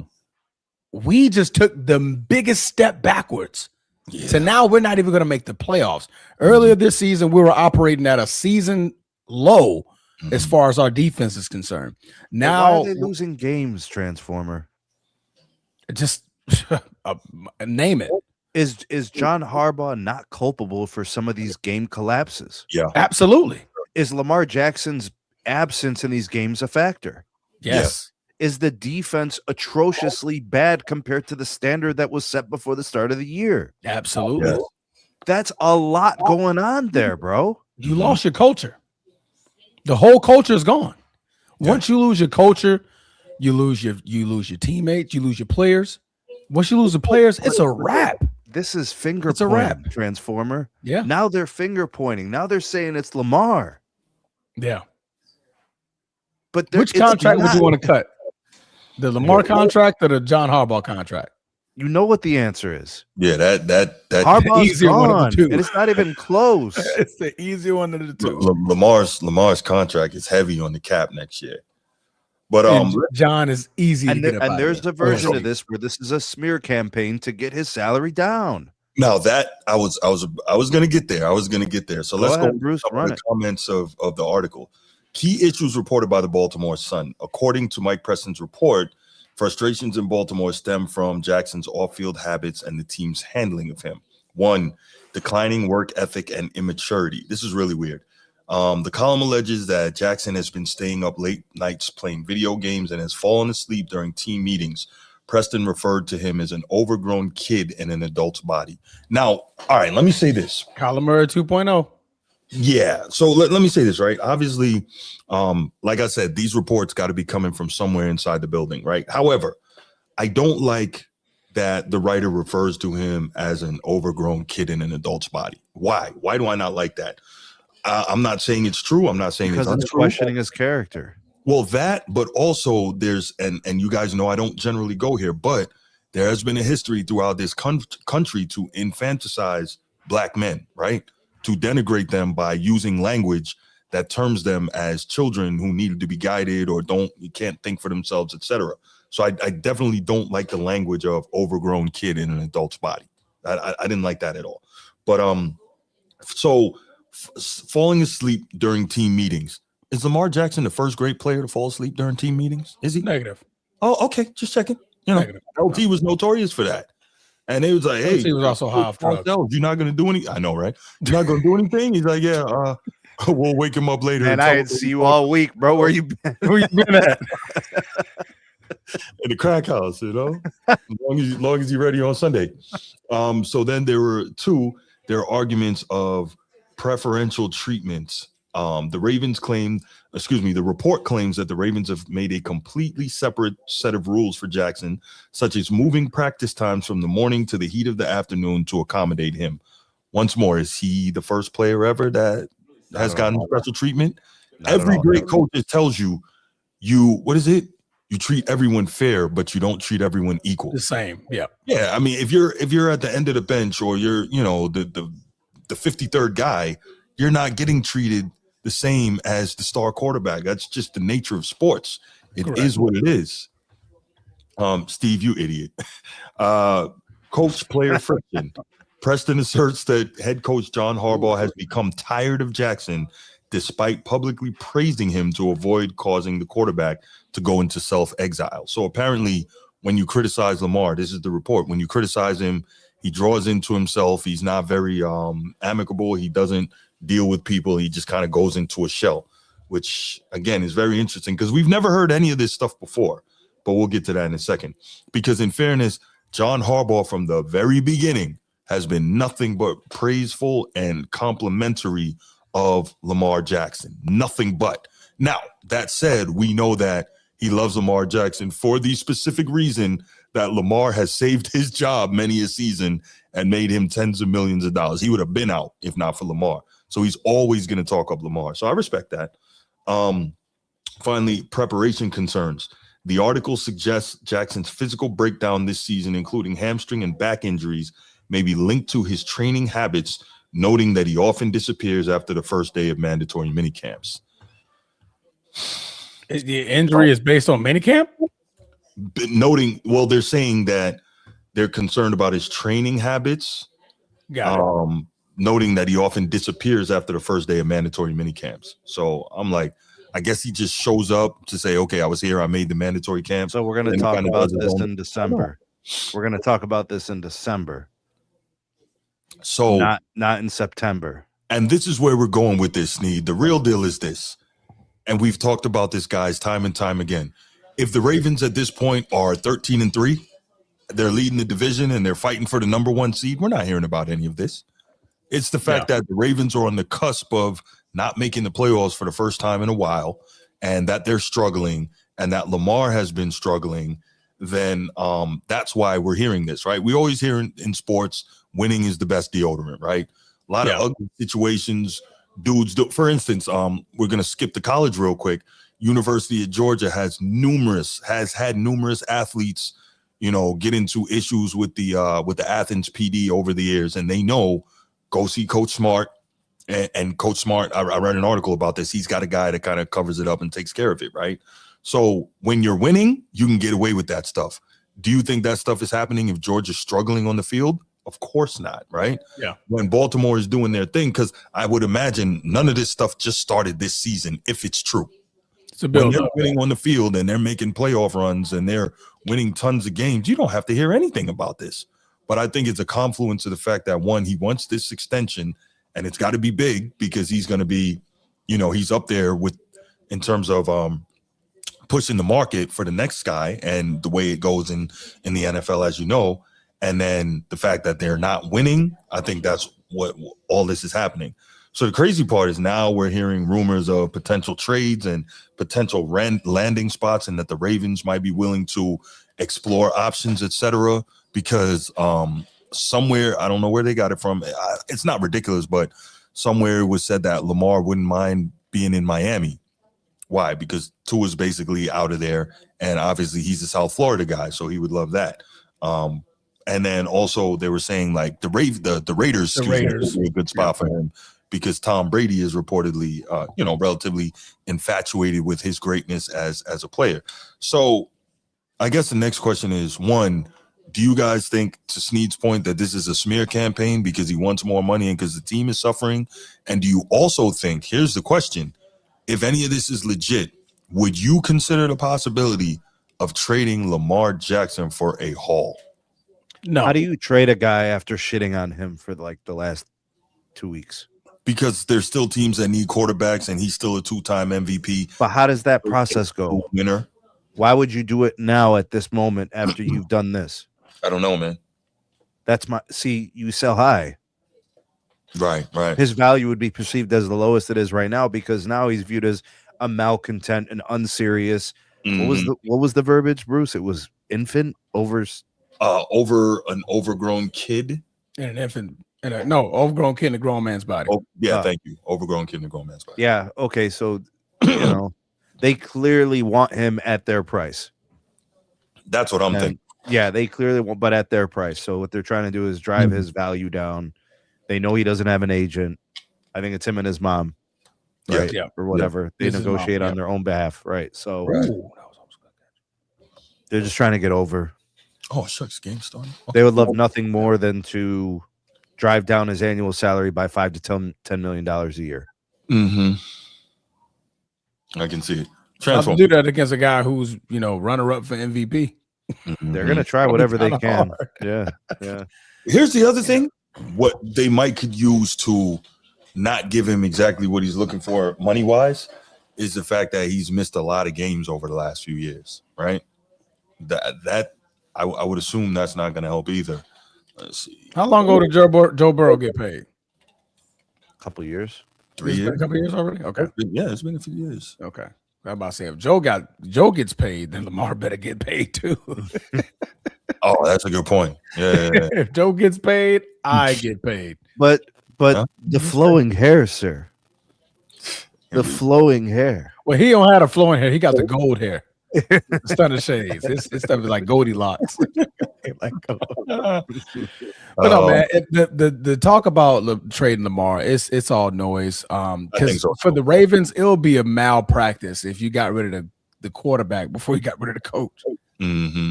Like the coach is what's been your biggest downfall because your coach, like I said, he has to set a culture. He has to set a tempo for the room. For the locker room, right? Like you're Bill Belichick. Like everybody always tell you, like, hey man, playing for Bill is different. It's like he literally runs a strict shop over there, right? To the point where Tom Brady was an entirely different person by the time he came to Tampa. Yeah. I was like, where's this Tom Brady been? Right. Bill Belichick culture up there, right? So I mean. Not only the fact, he's always in the MVP conversation. So your coaching has to take the blunt of the load for the downfall of what we consider the Baltimore Ravens. Right. I say it all the time. You hear Ravens, you hear defense. You hear Pittsburgh, you hear defense. You hear Cleveland, you think of defense. For Baltimore Ravens, you're thinking like, what's next? What else can go wrong? Right? It's a bad call. It's sitting Derrick Henry in the fourth quarter with no legit reason on why he's not playing the fourth quarter. Then you give him 36 carries the very next game. Like so what are we doing, right? The AFC, no, was it the AFC? I think it was the playoff game 3 years ago. We stopped running the ball entirely the whole second half and watched Kansas City come back and beat us, right? the decision making, the lack of that Zay Flowers doesn't know to just take the yards and go down. So it's a culture thing, man. Yeah. Yeah, no, it's crazy, man. And it's so wild that whenever guys are about to get paid, you start hearing this stuff coming out. It's diabolical what a lot of these organizations do, man. Yeah. So, and I mean, if you traded him away, then what do you do? There's obviously not a guy like him coming along for just now. And then it's what type of, I guess you got to go to some sort of traditional offense, but I don't know. Worst part about it, Bruce, is they don't do it in a way where it's about the play. Yeah. They do it in these personalized they try to character question things. Yes. Like mm-hmm. It's always about work ethic and it's always about not being able to trust, and all that. But then they want to re-sign him, though. Of course they do. So you don't mean what you say and you don't say what you mean. Yeah. You just want to pay him less. Yeah. You want him, but at your price. Yeah. That's exactly it. Yep. Because Lamar's going to break the bank. He's going to be the highest. He's going to be the highest paid quarterback in the NFL after this. Yeah, and I was wrong, by the way. He played 17 games last year, 16 the year before, but he was dinged up last year a bit. But he played. Yeah, he'll miss a game, and then prior to that. So, okay. Because this year he was dealing with the calf and the hamstring. The Cleveland game is on here. Very good. Very good. Okay. Yeah, Cleveland up 3. Pittsburgh ball. By the way, shout out to King Henry last night, man. He held it down. Can we just can he get 30 carries a game? I'm cool with that. Oh yeah, 36. What are you supposed to do? You pass it to Zay Flowers. He gives it to the other team. Yikes. I mean, not that not that Derrick Henry's been flawless, but no, not at all. Not at all. That would have been big. That would have been huge. Yeah, but there we go. So let's open up the phone lines, take a couple calls real quick, and get out of here so we can watch Cleveland beat the Steelers. And right now they have the lead. They have the lead. That's right. They have the lead. Yeah. Yeah, about that. See how long that'll last. Oh wow. See, Pittsburgh just recovered a fumble. That's what I'm talking about. Let's go, Cleveland. Let's go. Yeah. Yeah, I was off the kickoff return. No, How many sacks for Myles Garrett? You guys got over under is 1. They got Myles Garrett. No, Aaron Rodgers he's gonna get sacked. Has he been getting sacked a lot this year? Aaron Rodgers gonna get touched. Yeah, he's gonna get touched. Funkos and more. What's going on, man? Oh, you're on Sneed's channel. Okay. All right, let's go ahead and let's take this call from Bruce. What up, Bruce? What's going on? First of all, I'm going to talk about that butt cutting that Green Bay got last night, that soft defensive line. Good morning, Bruce. Good morning. It will be an early exit for Green Bay in the first round of the playoffs, so y'all might as well stay home with us. You might as well get prepared. Hold on, we might still make it, man. What you talking about, us, man? I don't know why he's coming on our channel. First of all, you being disrespectful. You didn't say hey to none of the hosts. You didn't say hi. So let's be respectful first. Hey, how you doing, Bruce? How you doing, Sneed? How you doing, Transformer? How you doing, and then Brian? Secondly, you talking about something that you're not even in. You talking about something that you're not even in. You can't be on the outside talking about what's going on inside the party. You're not even at the party. Brother. Is this My necessary? good brother Brian. Listen, brother, what difference to make? I would get knocked off the first round with that. You talking about something that you're not invited to. But we still in. Listen, we got a chance. But okay, you're right. You're right, bro. You're not in. Okay, let's just do the bigger perspective. Y'all soft defensive line going to be the death of y'all, and y'all have an early exit. Isn't the purpose? Is to get in the playoffs? Is to win the championship? I'm just saying you're talking about our because earlier this year that tune was different. Green Bay is formidable. Green Bay is this. Now all of a sudden, oh yeah, Green Bay first round exit easy. Come on, now make up your mind. I haven't changed your heart, brother. Then I say this weeks ago that we was going to whoop y'all. And didn't I say by this time we were going to already be seated and we not going to care? What difference does it make? Y'all gonna get knocked off the first round. What difference does it make? You're not even invited. Next subject. You talking about something that you're not even in. You're not invited. You're not even invited. Isn't the goal to win a Super Bowl, bro? He over here talking about the party that he ain't even attend. Man, I heard that party was trash. You didn't even go.